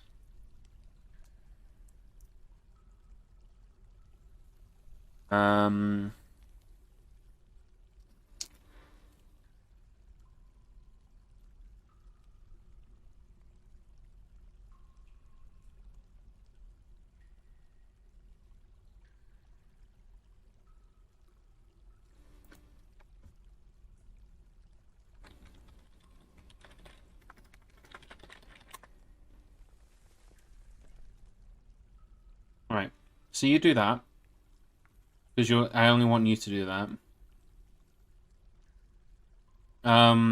We will have the other smith do some smithing, but I'm just going to make him do armory, blacksmithing, metal crafting, and furnace operating. Actually, furnace operating can be done by a bunch of people. So, but we'll have the other one do all the other kinds of weaponsmithing. So this is just blacksmithing in general. And then we'll add a new one, which would be furnace operating.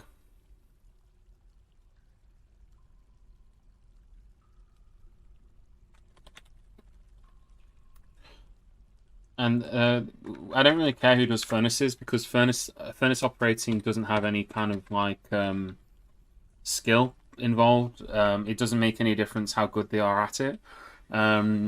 So I don't need anyone in particular to train up their skills to become better furnace operators. Everyone can do it.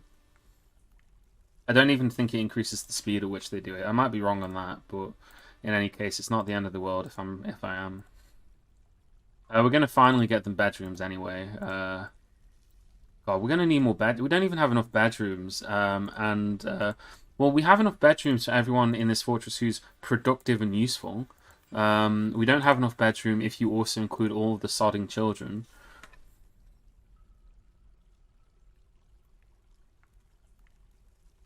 So now we need to dig out more bedrooms for them.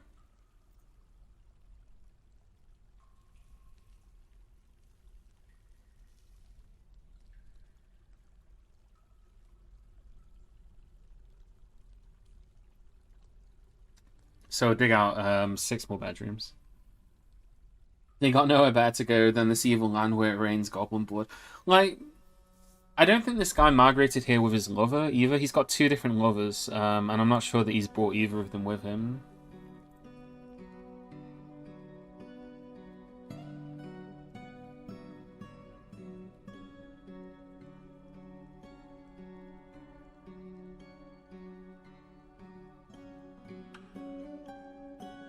I got a whole load of unhappy dwarves as well. Like, It's because you see here, there's like a bunch of rotting troglodyte corpses.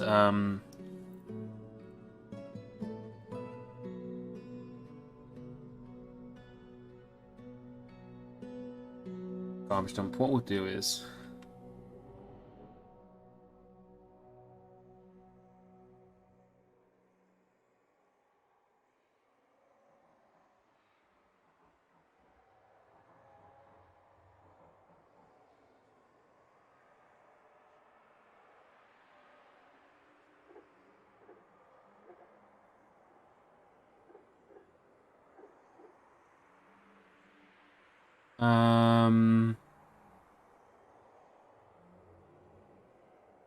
channel that out.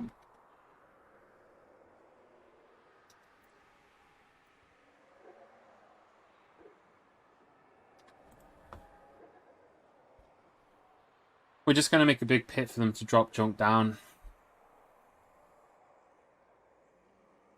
To clear up the miasma. Because that's seriously pissing off my dwarves at the moment. I need to get this resolved.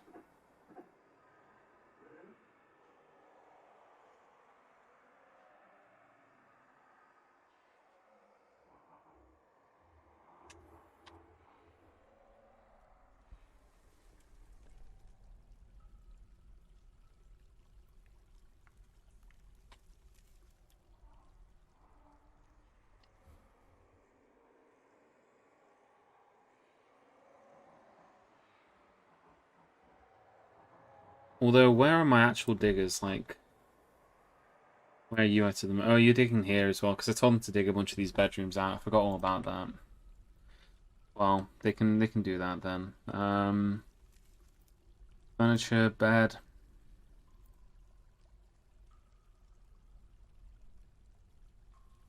We'll come back to bedrooms in a second. Turns out that people aren't a big fan of sleeping in the miasma field.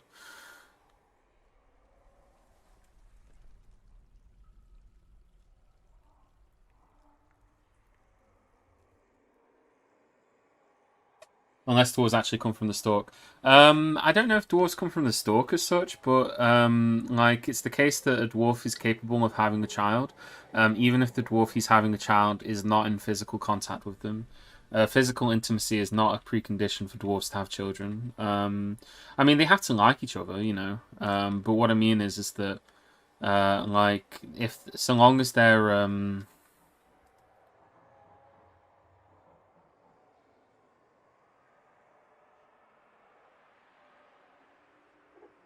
so we're gonna dig another hole here.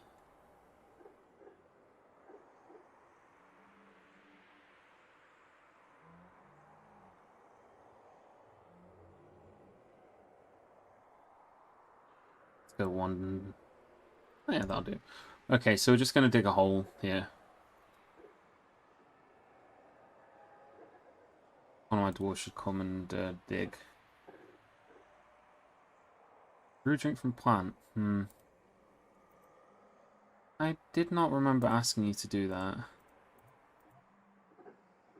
New work detail. So let's see. We're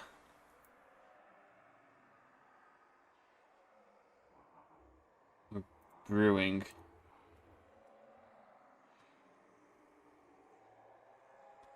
Because I actually don't want everyone to do this. I actually only want my farmers to do it, and you know, dwarves who don't otherwise have a lot to do. Like a stonecrafter could probably do it. I just heard about the lack of physical intimacy. Yeah, that's true. Yeah, the mermaid one was a particularly shocking example. So we're digging a hole down here. Did he climb back out of the hole after digging it? Because if they did, that's really irritating.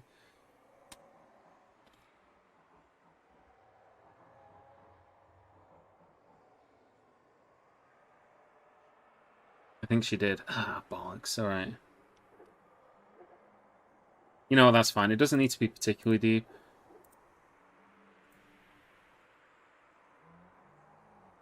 The point of it is just so that there's like a hole where they can dump stuff down, and the miasma won't be able to reach up. So I think if it's 3 layers deep, that should be deep enough. But we'll have them go down a little bit more. Not there. Yeah, there we go. That'll do.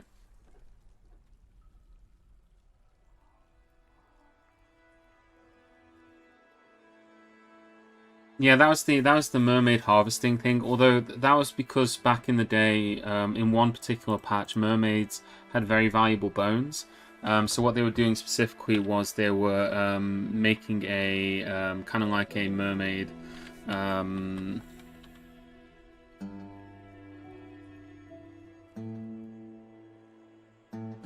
were making a mermaid farm where they were growing mermaids.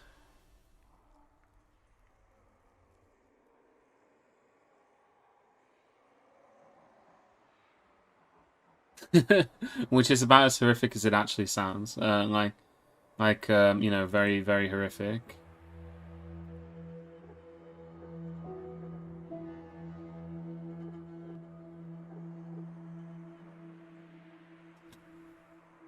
Right. So they got a hole that goes all the way down to here. Which is fine. Yeah, I'll leave it like that. So we then want to then set a construction here. Just build a wall here. Just make this out of mudstone blocks. That's fine. And then on the floor above, which is going to be up here, we can then set a zone which will be for dumping here.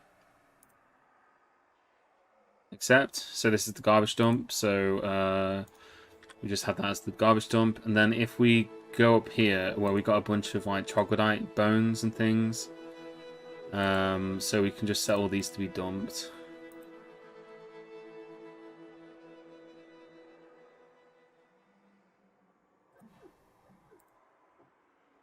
I mean, these are all skeletons now, so they've probably stopped giving off miasma, but, you know, in any case, we can still build them down there.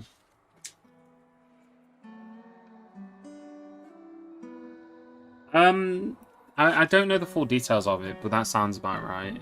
Dwarves won't dump stuff that's like...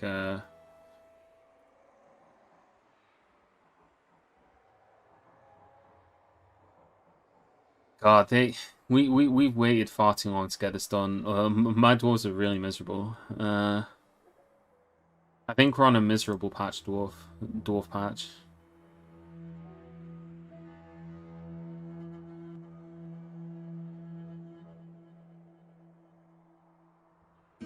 Wait, I'm pretty sure I just saw one of my dwarves like falling down this.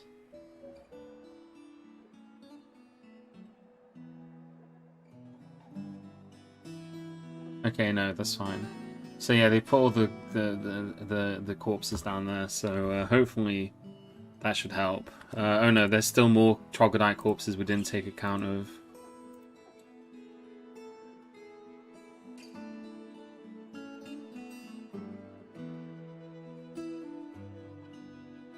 There's a troglodyte right foot there. Yeah, they'll just go and dump all that stuff into that hole. I mean, the miasma's already stopped anyway. Let's try and make them happier then. Let's try and give them some good memories to counteract the negative ones. And that means that we should build out our... we should build out our dining room. And I think what we'll start by doing is just smoothing all this in here. So we've only got one dwarf who's doing smoothing, but we'll just get him started on that. So that we can get that done, and we'll then start having that guy engraving. They're going to be very low quality engravings, but I'd rather have like a handful of dwarves doing that instead of having all my dwarves running off to do it the moment that I assign them to start engraving things. Yeah. I mean, that was a very, very horrific example, I must say. Like, you know, I don't know if it's the most horrific thing that anyone's ever done in this game, but it was definitely up there in terms of just like, you know, just pretty nasty. skills. Novice stonecutter, dabbling stone carver.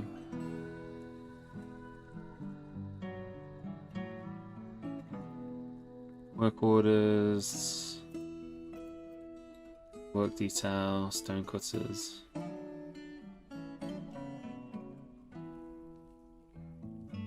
We can have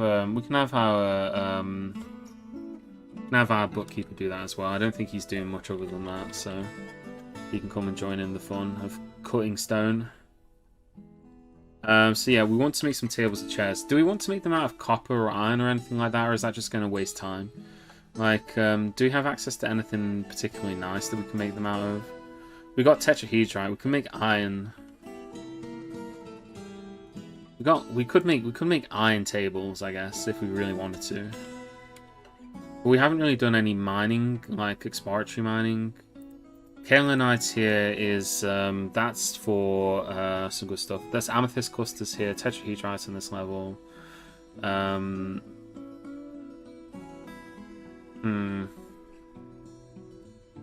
No, I think for now we'll just make some tables out of stone, because we can always make some more tables, right? So let's set up a task to make some tables out of rock. We'll make some rock tables. We'll make 10 of those, and we'll make them out of microline. Advanced order, amount of available microline tables is less than that, and then we'll make a new order which will be the same again, but for thrones. So we'll do some rock thrones.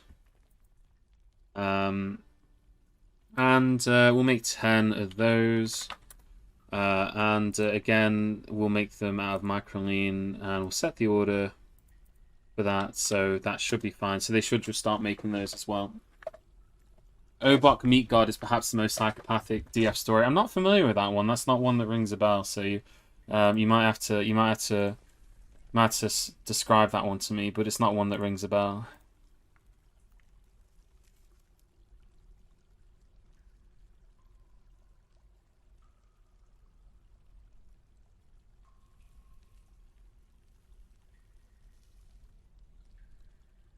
And we want to get some statues as well when we can, because statues is ones that will also really help the value of the fortress. But let's start doing some exploratory digging. So we'll dig out this here. Now that we've gotten our trash chute done, we can probably start to do some like digging and things, just to kind of just to make everything look nice.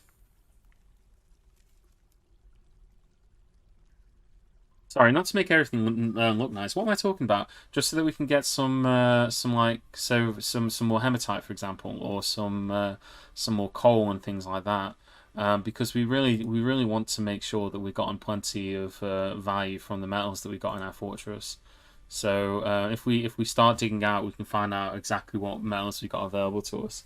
We know that we've gotten some good ones already. So I'm pretty sure we've got copper, silver. And what else? Copper, silver, and iron, and also steel, because we've got the flux stone for it, which is again really, really good.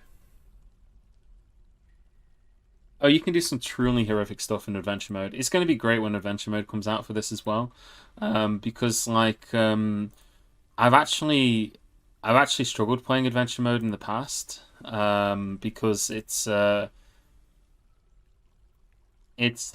bit of an annoying one to do the controls on adventure mode.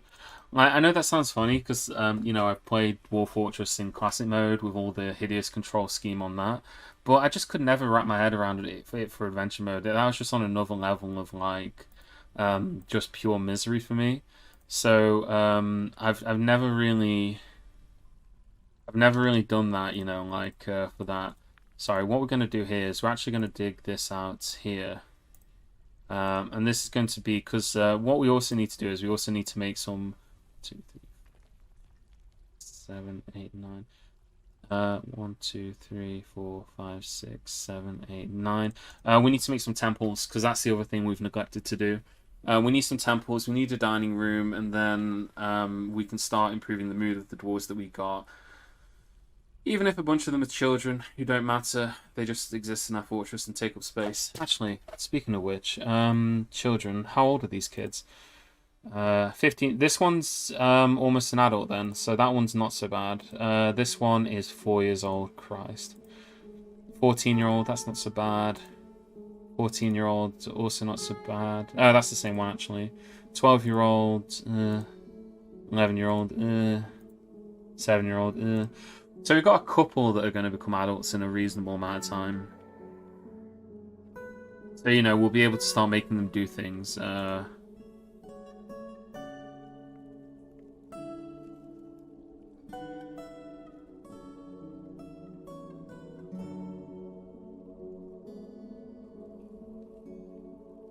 Let's start putting these doors on here. And then we're going to start assigning these as bedrooms.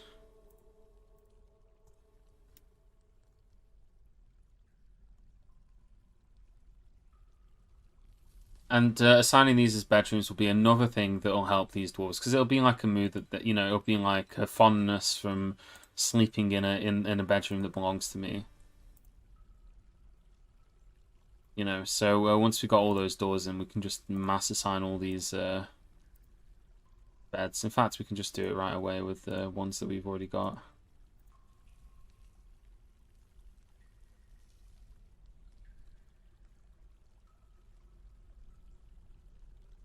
Done. So that's some bedrooms assigned. So some of these should be, they'll be happy that they'll be able to sleep with having the proper bedroom.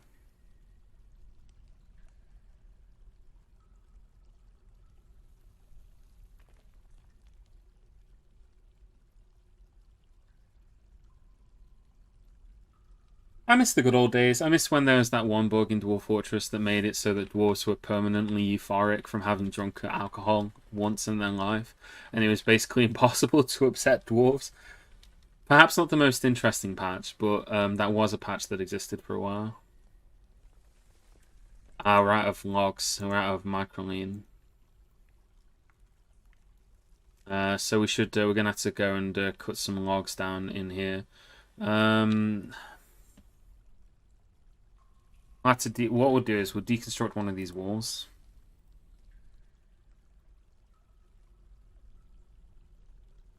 Not like a deconstruct button here.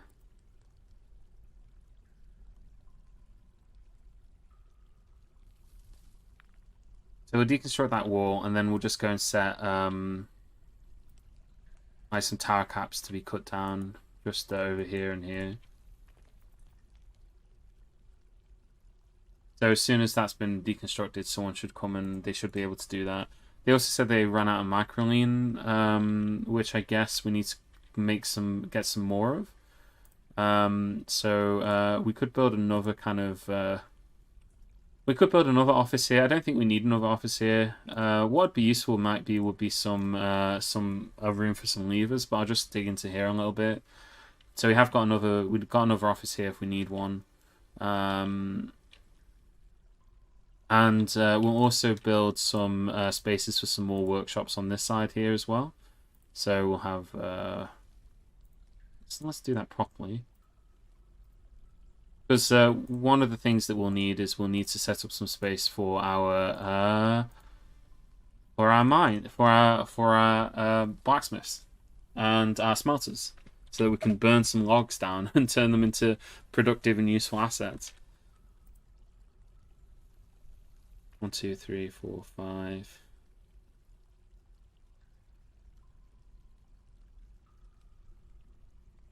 I think that's 5 up here, isn't it? 1, 2, 3, 4, 5. Yeah.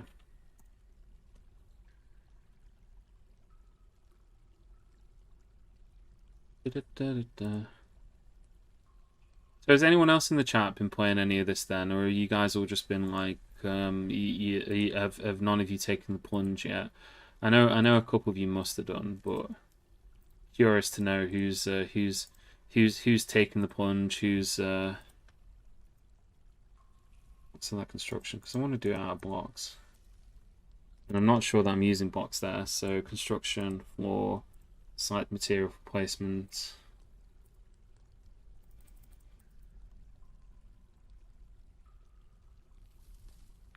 There you go.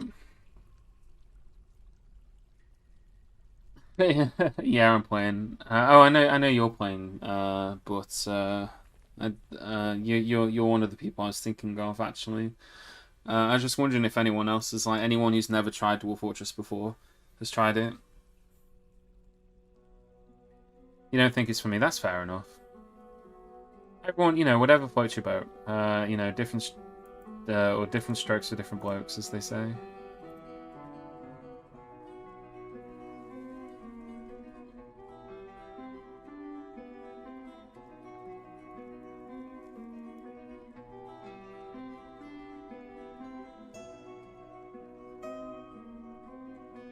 They should have come and cut these down. Conduct meeting, attend meeting. Interesting.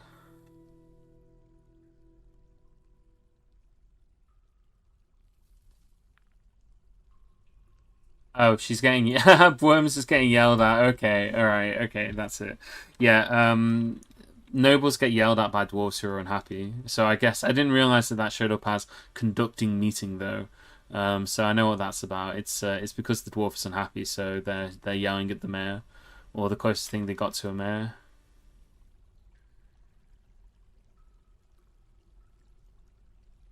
Ralphers.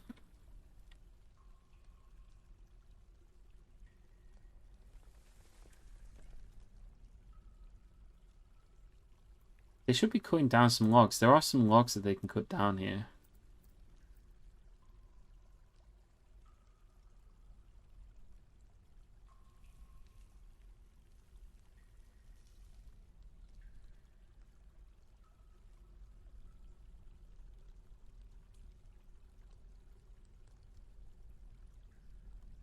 Hmm. Have I set it up in a weird way so that they're not woodcutters? Old Freeport. He's probably trying to do a different task instead of actually just cutting the logs down, which is what he should do. Maybe it's because the Dralfers are there. Oh, what's he trying to do? Old Freeport. Where is Mr. Freeport?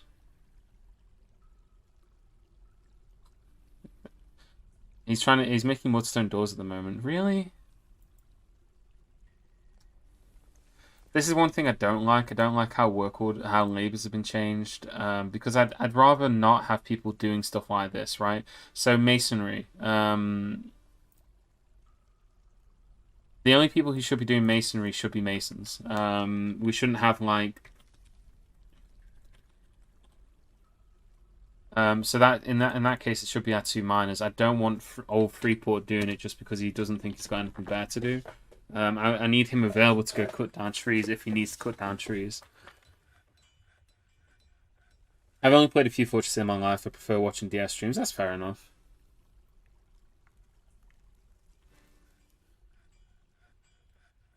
Like, it can be a bit of a game to really get into.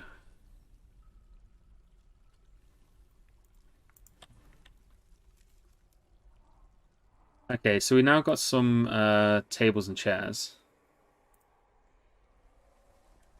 I think we've only got microing tables, so let's just place the microing tables. So let's start making that dining room that we've been talking about for ages because I've been really slow to get anything done. So we'll do 1, 2, 3, 4, 5. 1, 2, 3, 4, 5. So that's going to be 5 tables and chairs. Then let's get the chairs up. So 1, 2, 3, 4, 5. 1, 2, 3, 4, 5. I think I clicked off by accident on the last one. Yeah, there we go. So yeah, they're going to build that, and now we can designate this as a dining room, and then they'll come and eat in the dining hall. So we'll be able to set that as one dining room. Yes, that's a dining hall.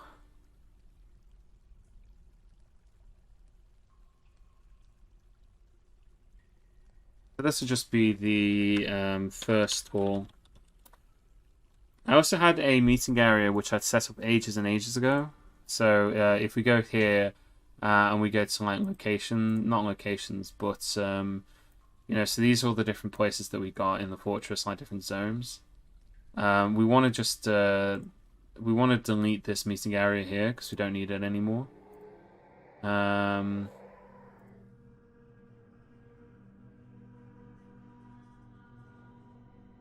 We just don't need it. I haven't tried burrowing yet. I've not had a situation where I've needed to burrow. So I haven't encountered it, but that's partly because I've not tried it. You know, like if there is a bug, then I've just not gotten to that stage of my fortress yet where I've needed to burrow anything. Yeah, I've not had that issue.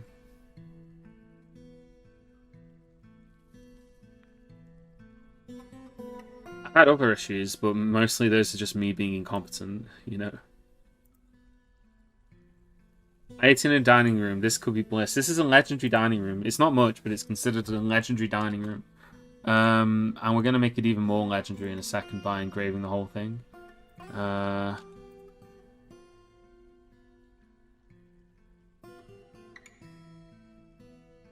Engravers. I only want particular dwarfs to be engravers, so we're going to tell only those particular dwarfs they're allowed to engrave.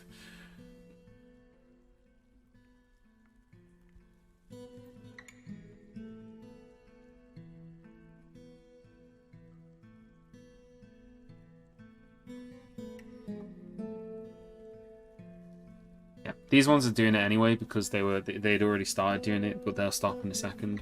What's this? A large rat has guzzled some dwarven wine. Ugh.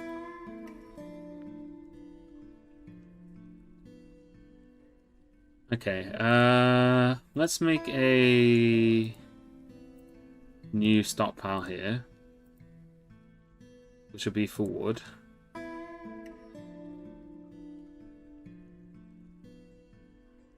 So I'm making the wood stockpile here, so all the dwarves will come out and collect all the wood that's already down here. And then we'll make a wall here again once they've done that. So that way they'll have wood inside. Actually, we should make it into a door.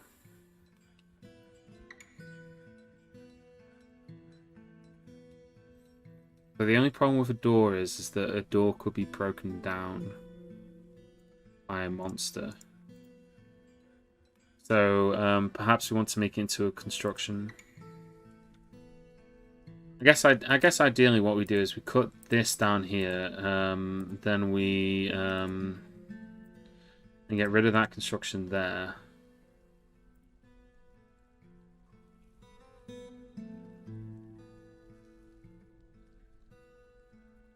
Wait, I thought this was. Oh yeah, okay, it's just taking it a while to go through. Then we go back here and we construct a new wall here.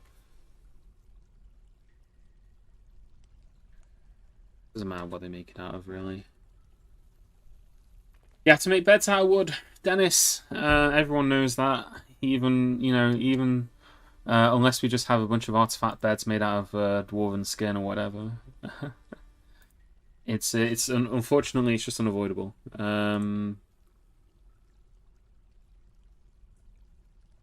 You know, it's a sad but true reality that we just don't have the technology to make it out of anything other than that. We can make beds from dwarven skin. Theoretically, I think if we had a strange mood dwarf, but it wouldn't be something you could do intentionally. It'd be something that happened kind of because, like, you know, like the strange mood happens, right? Pigtail. Set that to pigtails there.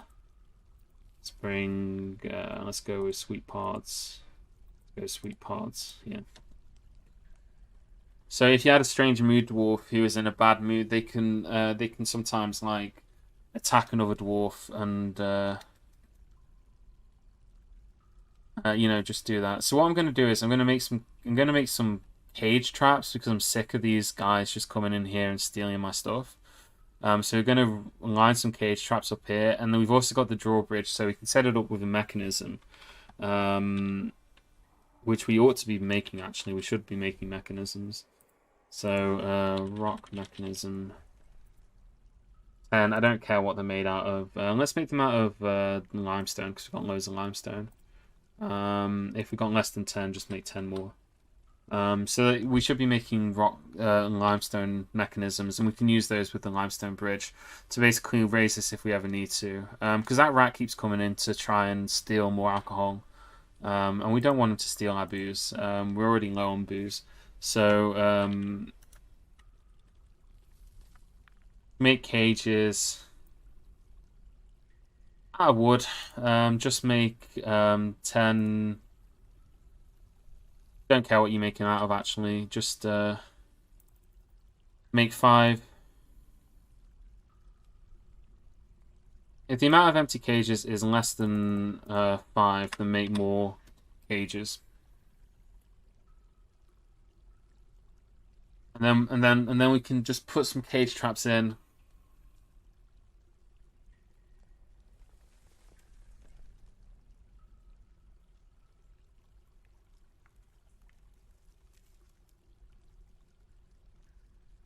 So what we do is we put yeah,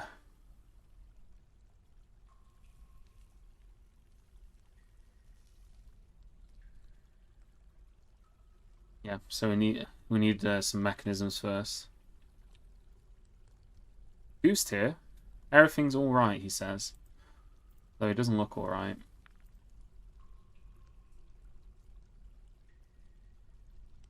Eat good meal, be with family. Unmet need, fight. Okay, we're starting to get some limestone mechanisms now.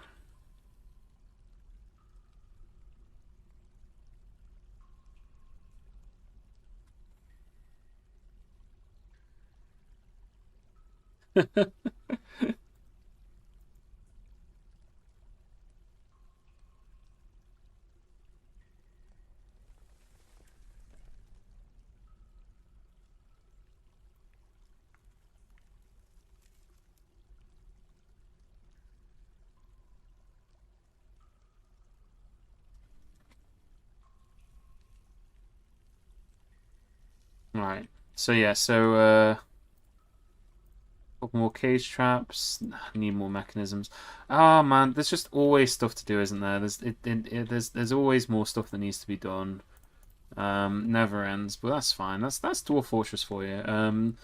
You do one thing and you're thinking, oh good, I've gotten that out of the way, and then there's a new thing that needs to be done immediately afterwards. Like we still haven't finished with our dining room. We're still slowly engraving it. Engraved on the wall is an image of six-sided long six-sided prism. Like, because our dwarves are terrible at engraving, all these engravings are just gonna suck. They're just gonna be like pictures of like an image of an eggplant over here, for example.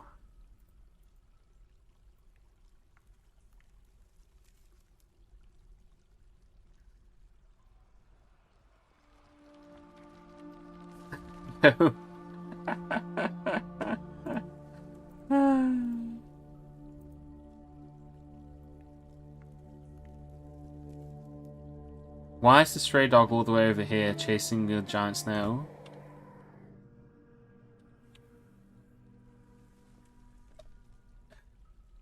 All right, so we've acquired a large rat in a cage. So that's cool. We've got the large cage rat. Not sure where we're gonna stockpile. Where are we gonna stockpile those sorts of things? We need like an area where we can stockpile them.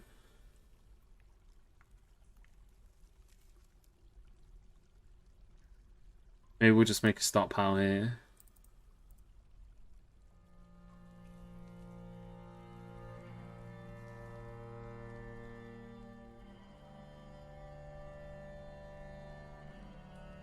It's going to make a stockpile room here. It's a bit of an oddly shaped one, but it's just a room to put some stockpiles in.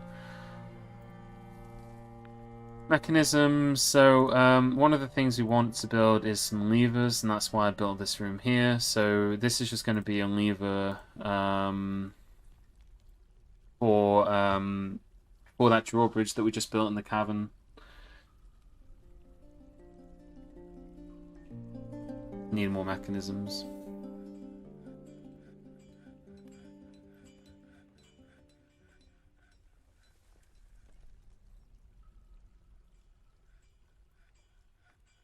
So yeah, we can have this set up here, and then we just want this to be an animal stockpile.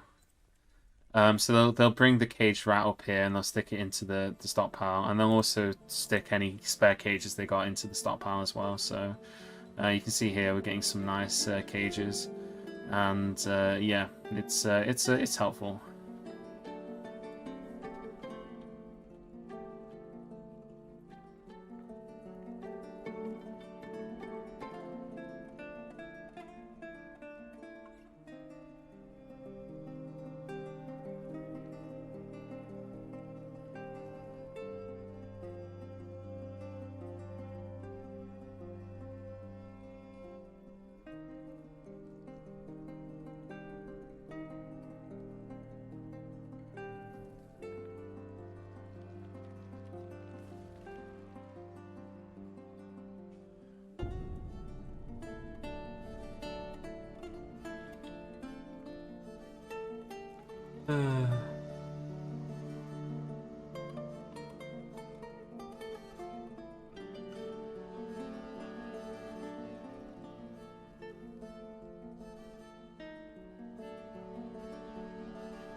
Where is the caged rat actually?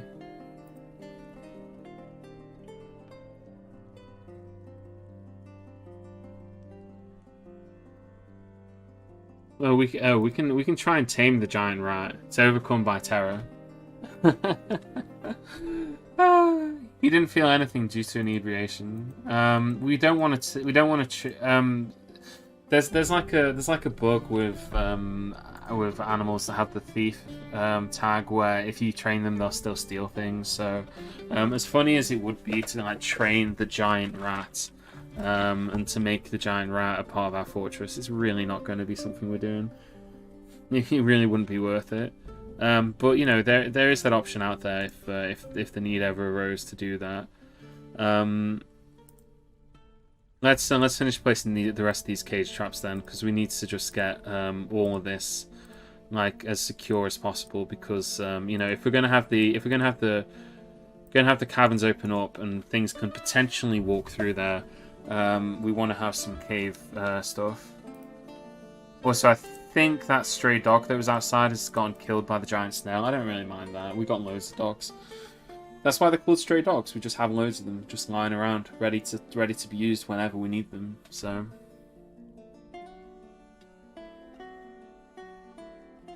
that sounded really horrible, didn't it?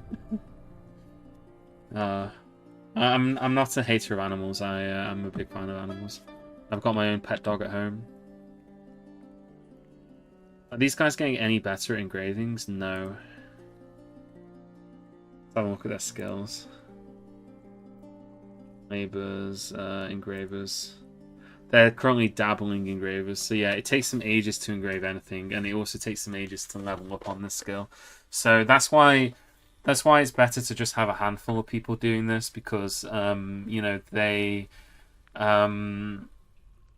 you have a couple of people do it. It takes them ages to do it, but they are also going to get better at it, and eventually, you know, they will be like master engravers, and we'll have like some really beautiful engravings on here.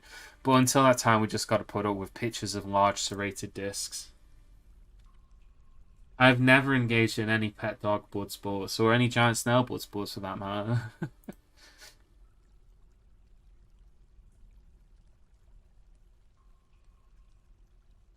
It would be nice if they made at least one thing that was decent, though. Like, you know, they managed to engrave almost half of this dining room, and there's nothing in here that even approaches being like decent on any level. So it'd be nice if they could, you know, just maybe do something, even if it was by accident.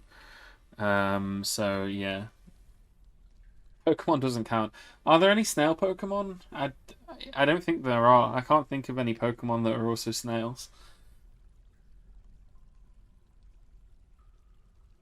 I mean, I don't know these days. They kind of come out of all these crazy Pokemon. Grumble, grumble. I sound like a tilted old man when I say that, don't I? Ah, things aren't as good as they used to be.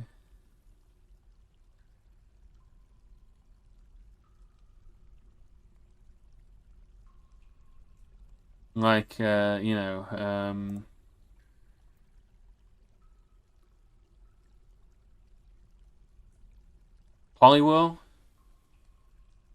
Isn't Poliwhirl like a tadpole? Or isn't it like a frog Pokemon? I'm pretty sure Poliwhirl is a tadpole. I don't know. I'm not again not much of a not much of a Pokemon expert. Okay, so I want to dig this not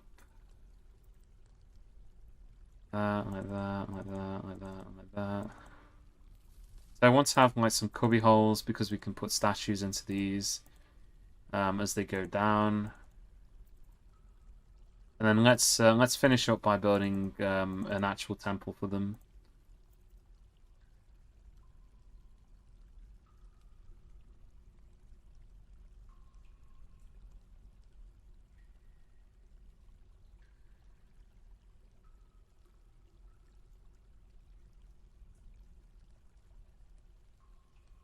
You always need a few temples. We don't put statues in temples though, unless you like to risk death and destruction. 1, 2, 3, 4, 5. Yeah, I think that'll do. Couple of temples on those sides.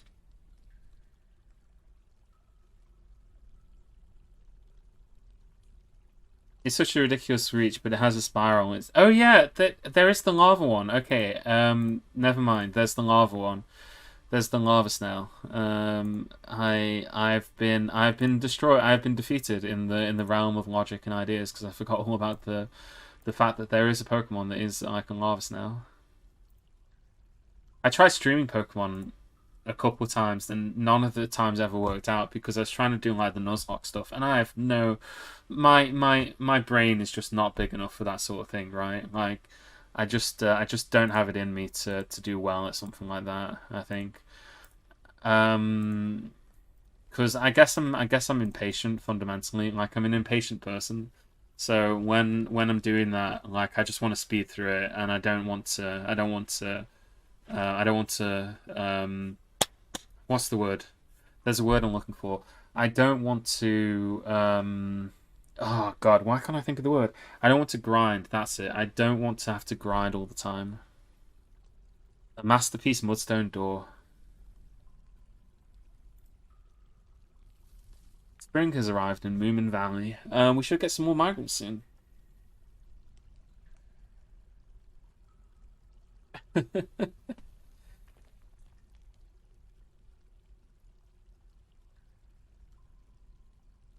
Oh God.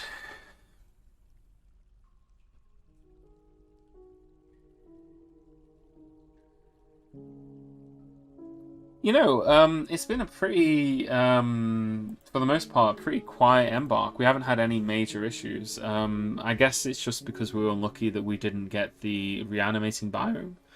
But the only really thing that's happened that was really awful was Kaladin dying at the start.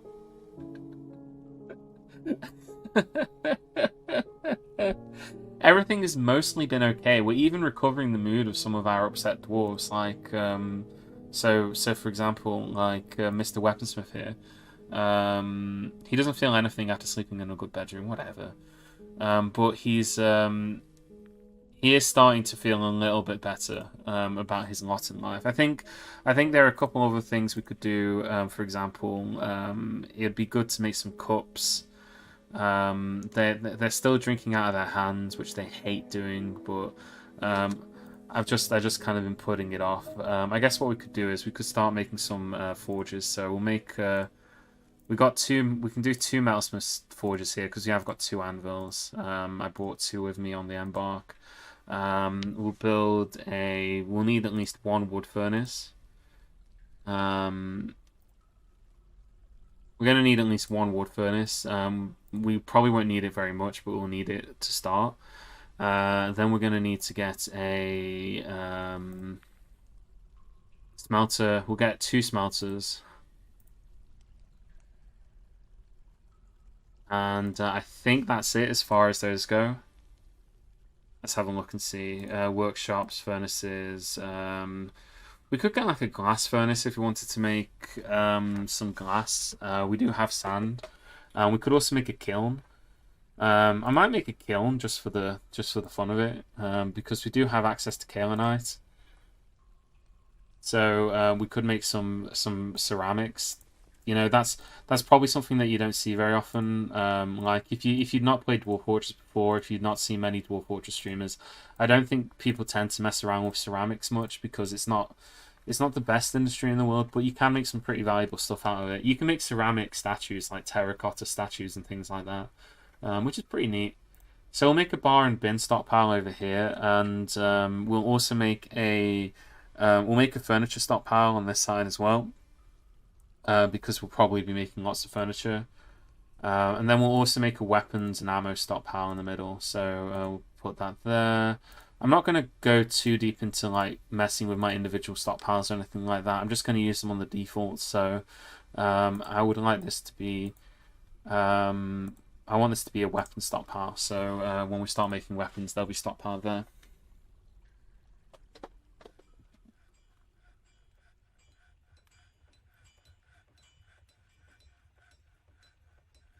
Wait, did I not set this? Oh, that should be bars. There we go. That's the bar stockpile. So this is furniture.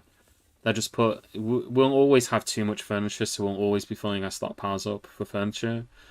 But I like to have lots of spare furniture around. I kind of my philosophy is it's better to have lots of like spare furniture just ready and waiting to be used when we need it, instead of just being in that situation where, you know, you're having to constantly keep building new chairs and tables and stuff. We've always got tables spare, basically. We've always got chairs that are spare that we can place down if we ever need one. I think that's the way to go. And again, these guys completely suck at engraving. What skill are you guys at now?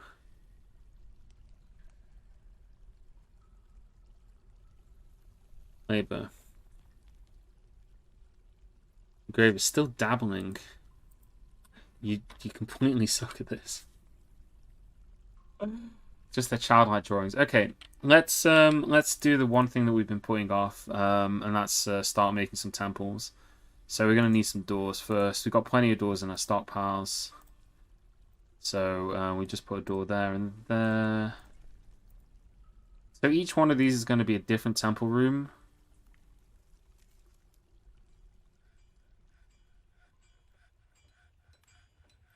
And they're going to be temples to different gods, because dwarves can have more than one different kind of god.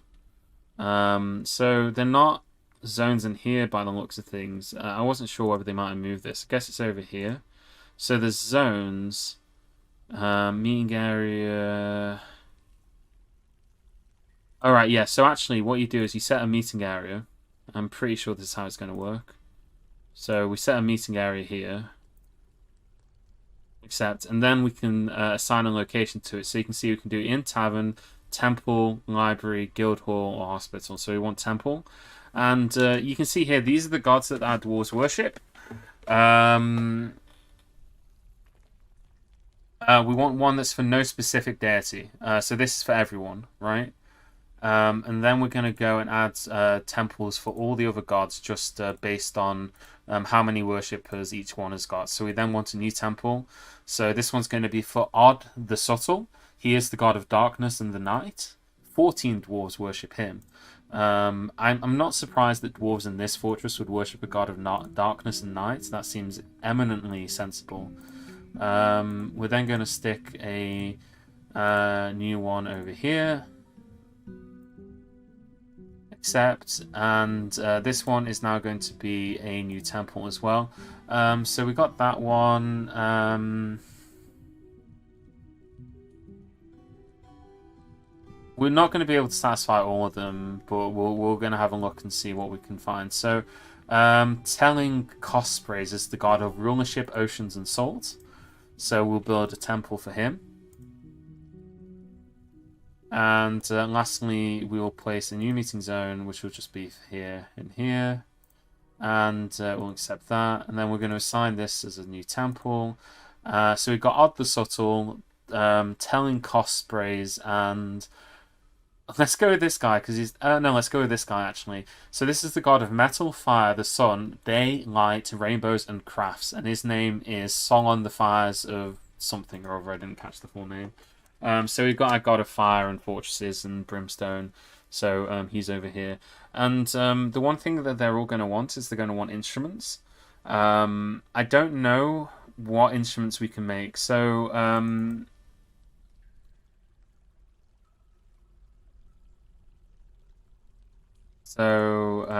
places and locations. Uh, duh, duh, duh, duh, duh.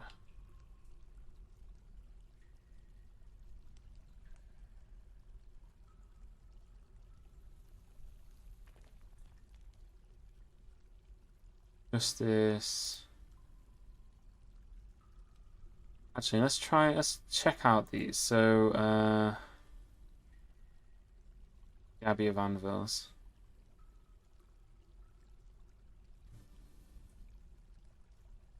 So you can see here, this is the Abbey, and we can assign like a performer example.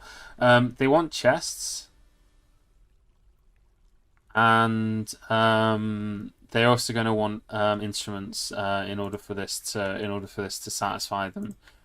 So we're going to have to build some chests, and we're going to have to build some instruments. So in order to do that, we're just going to start by making. We'll need 1, 2, 3, 4, 8 chests. I'm not going to set up a repeating order for this. You know what? We can make some. Why don't we make some chests out of iron, right? Like let's make some stuff out of iron. We've not done any iron at all. No one's made the smelter yet. I guess because I've probably told everyone. I've probably said it so no one's allowed to do those labors. Furnaces. No, everybody does this, so there should be people who are free to do this.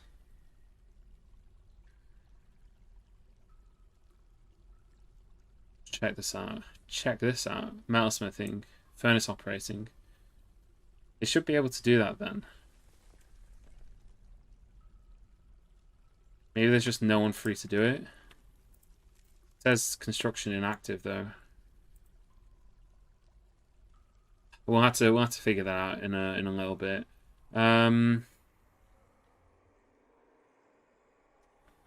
think migrant waves are really small in this game compared to what they used to be. I've noticed that I've had some ridiculously small migrant waves, whereas in past fortresses, I've generated probably as much value as I've generated in this fortress, but still had much larger migrant waves. So I just think that maybe migrant waves are small now.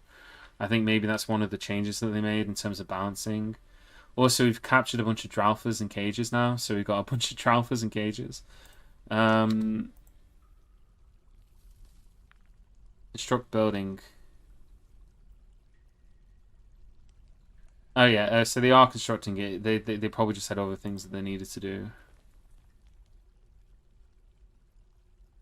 Yeah, I'm not sure if that's intended.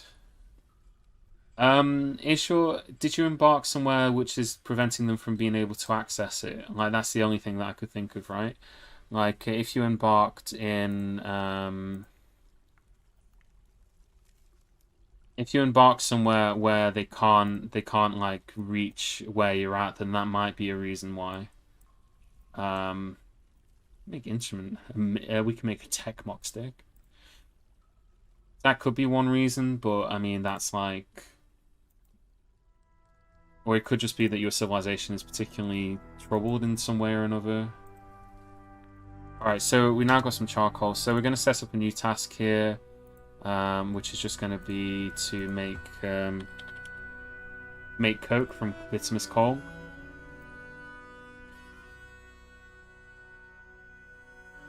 Let's do that. Got any nice cows this time? No cows, I'm afraid.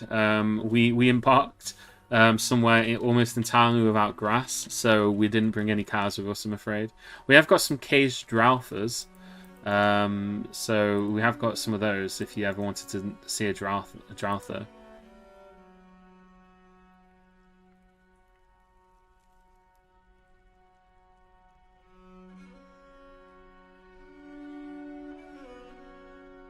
Is there a way that we can actually see the contents of it? Because you used to be able to like see the contents of itself, so you could click on the Dralther, but I guess not.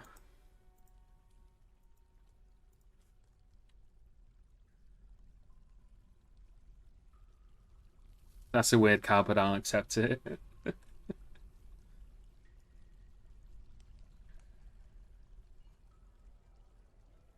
This is all still. Oh, we've got a slightly better image here. So this is an image of Odd the Subtle, the god of night and darkness.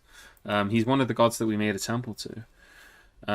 So yeah, ooh, look at all this. Look at all this magnetite. This is all just available for us to make into iron. So let's set up an order for iron bars. So we're not gonna start on steel yet. We could start steel production straight away. We're not going to start it just yet. We're just going to start making some iron bars. Amount of that is that. Yeah. So long as they got enough of that, they should make some bars for us. So yeah, this is all useful for ore, for our iron.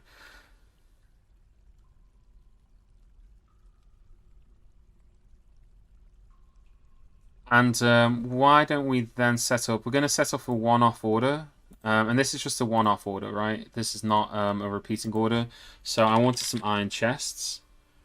So let's say we got 4 temples. So let's put 2 iron chests in each temple. And then that'll be good there. And then we also need instruments. So I was gonna talk about this a moment ago. We've been making rock crafts forever, and I've just left it on there. So we've probably got like thousands of rock crafts that are just like ready to be traded. I haven't even bothered touching that, so I've just cancelled that order. But what we're gonna do is we're gonna set up a task here. Instruments in Dwarf Fortress are procedurally generated. They're one of the few items in this game that is procedurally generated. So you can't make like a recorder. You can't make like a piano or whatever. That's not how it works in Dwarf Fortress. We attracted no migrants this season. Dennis, you've given birth to a baby boy. Okay, at least we got that going for us. We got some more children in the fortress. Anyway, as I was saying, instruments in Dwarf Fortress are procedurally generated, which means that they have lots of different components and they all have weird names. So we don't know what the names of any of the instruments are because I haven't checked. So we're going to see if there are any instruments that we can make that don't require any parts. So like, can we have we procedurally generated a world where we can make an instrument that consists of exactly one part? Because otherwise, it's going to be a pain in the ass for me to make instruments. And I'm looking at this and I'm like opening this, like make instrument. So it looks like we're going to need some bits in order to assemble. Like I don't know what a tech mock is. But we're going to need Techmock sticks, whatever a Techmock stick is. So, like, if we open this, oh,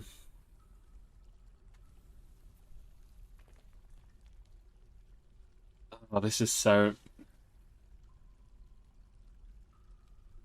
Some lashette strings, like... That's made out of pigtail. Oh, God, that's awful. I don't have to make anything that requires bells and things like, anything that will require me to make loads of different weird parts. So, requires unrotten bone body parts.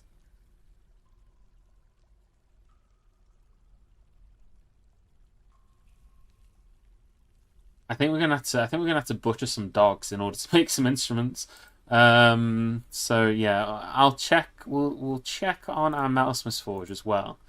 Because we can also make. So let's check iron. Forge iron. No, I thought it was there. So like, hold on. Weapons, armor, trap components, furniture, siege equipment, trap components. I would have thought the instruments was in here somewhere.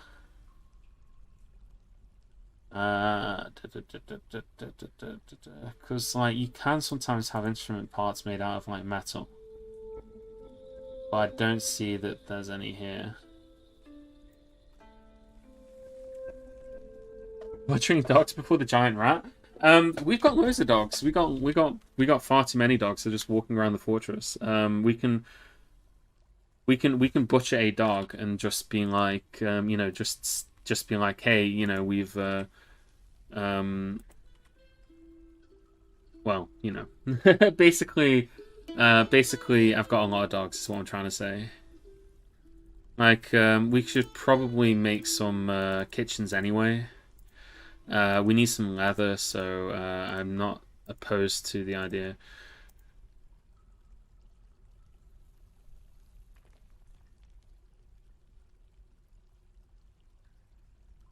My own dog is barking downstairs. I think she's overheard me. Poor girl. I'm not going to butcher you. It's fine. I would never butcher my own dog.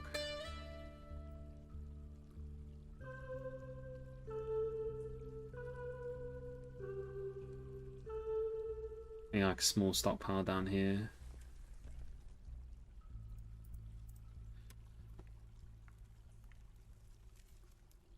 Yeah, we've the rat has been a model prisoner, so yeah.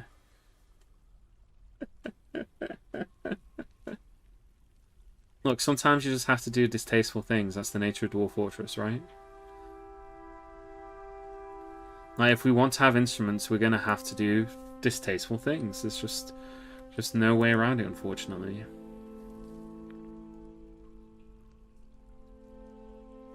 We could also butcher the Dralthers.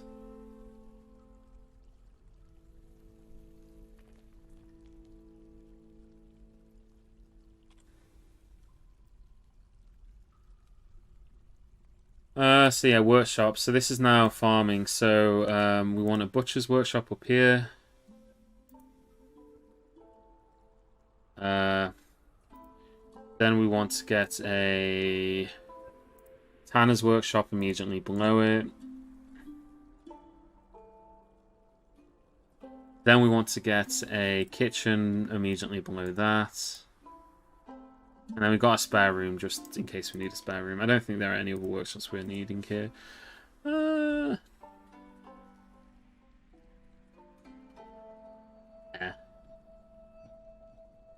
Guess we could get a farmer's workshop as well, just for the sake of it. Just for the sake of completion.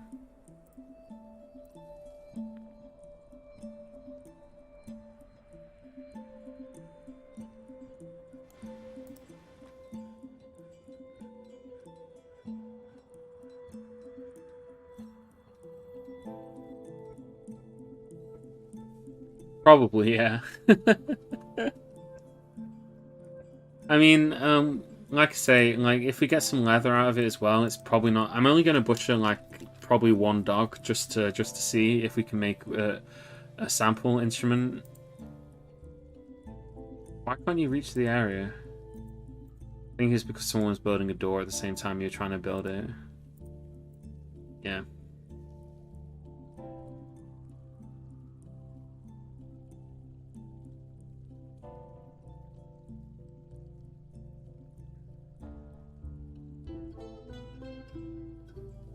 Yeah, can't butcher an animal. So how do we set animals to be butchered in this version then? Creatures, pets, livestock.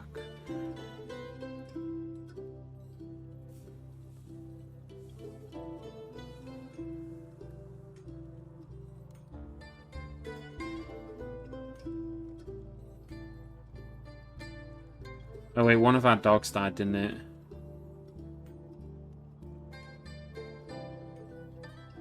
And then we have got a bunch of puppies, so When these grow up, we'll be able to train them as more dogs, I guess. Let's just butcher one of the puppies, just to see.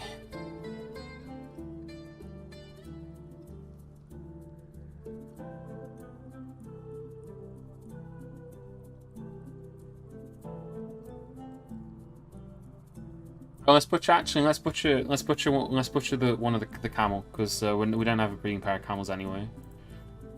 Butcher the camel.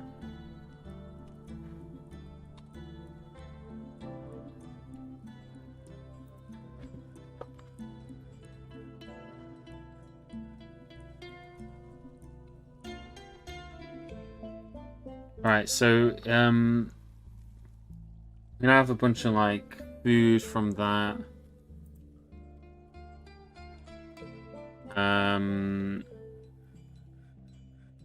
Someone should now be taking. Someone's gonna tan the hide. Add new task. Render fat. Yeah, that's already been done because that's automatic labor. So someone should come and render the fat.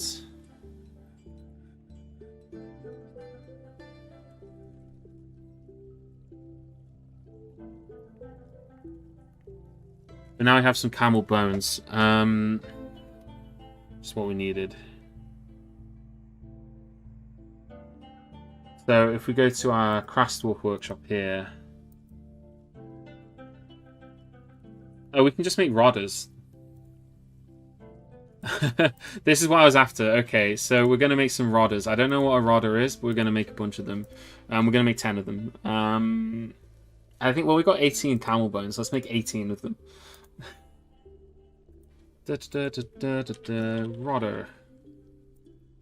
Make 18 of them.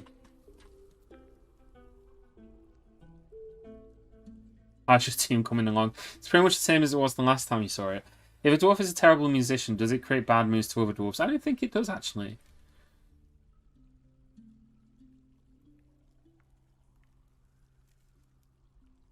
I don't think it makes any difference. I don't think they care.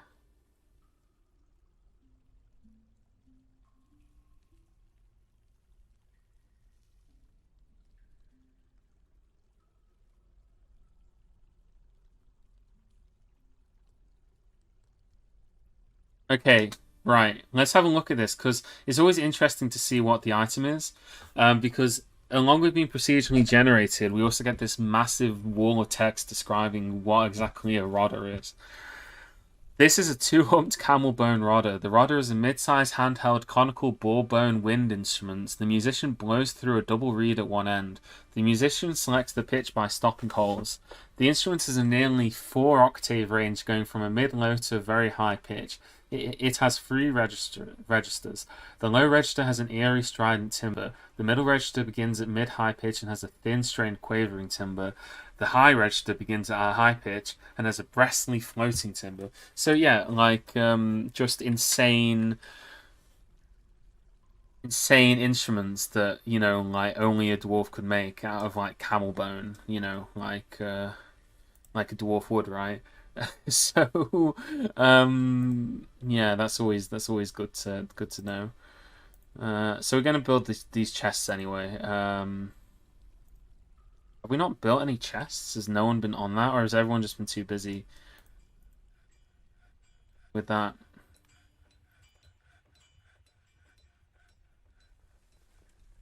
I'm going to guess that it's because I told Godan that he's the only one allowed to do it, and I don't really have anyone else who does it, and he's been busy smelting ore, which is fine. He'll get the ore finished, and then he'll go do it, which is probably the correct order to do it in. I'm just surprised that we haven't even made a single iron chest yet, even one. Camel bone vuvuzela.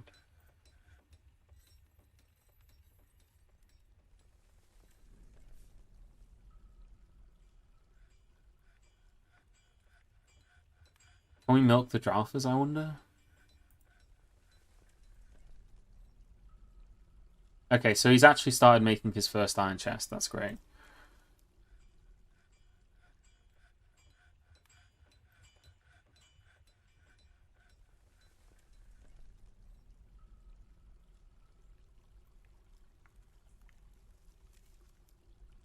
going to be a low quality one because he's not got any skills in blacksmithing. So this is going to be his first ever. This is going to be his first ever one. We should also probably start making some, maybe some iron weapons from our legendary weaponsmith there. We should probably start making some weapons. Yeah, there we go. We got an iron chest. And now we can go and put the iron chest inside the temple. We'll put it into the general temple first, because that seems to be the most popular temple, as is to be expected. So we'll stick that chest in here. Iron chest. Someone will come and haul that all the way upstairs. It'll take them a moment to do it, but they'll go and pop that in there. Yep. And that should mean that some people should start hauling instruments into the chest. And there you go. So we now got a two-humped camel bone roder. We now got an instrument inside the temple, which means that the dwarves will be able to use the instruments when they worship. Although it's pretty rare to actually see them do it. I have seen them do it on occasion, but in any rate, you know, just having those in there will be useful. And you can see we got a whole bunch of them. They'll put 10 in each temple room. We could probably lower the number to 5, but I'll just keep it at 10. And then when we get more, we'll just fill each temple room up with camel bone or dog bone or whatever bone instruments, just to kind of appease them, you know, make them feel good. Yeah, like we are improving the mood of most of the dwarves. I think the last thing that we really need to do is just make some mugs. In fact, what we could probably do is we could probably make one more iron chest. So we'll have 9 iron chests. That we'll put one into the dining room here, and then we'll make some mugs as well. We'll make some. You know what? We'll make some iron goblets. Iron goblets, forge iron goblets. Yeah, make 10 iron goblets. I think when they do the iron goblet task, he creates 4 each time, so it's probably going to end up with 40 iron goblets in total, which would be more than enough for the entire fortress. So we can go ahead and just put a bunch of chests in here, put one in the dining room. Put 2 more there, and then, you know, in that way we start filling up each of these temples. I played Make Believe. I'm not enjoying this.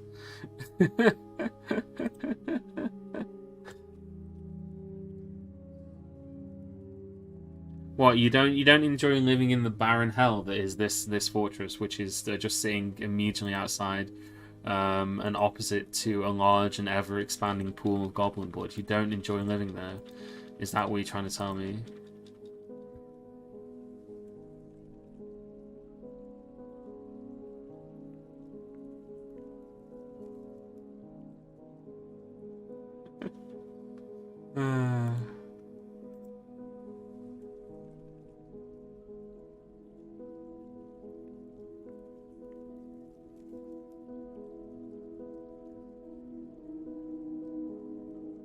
Let's have a look at our places, and then I'm just going to check a couple things. So first of all here, we can't expand that for more information. If it was an inn, we could.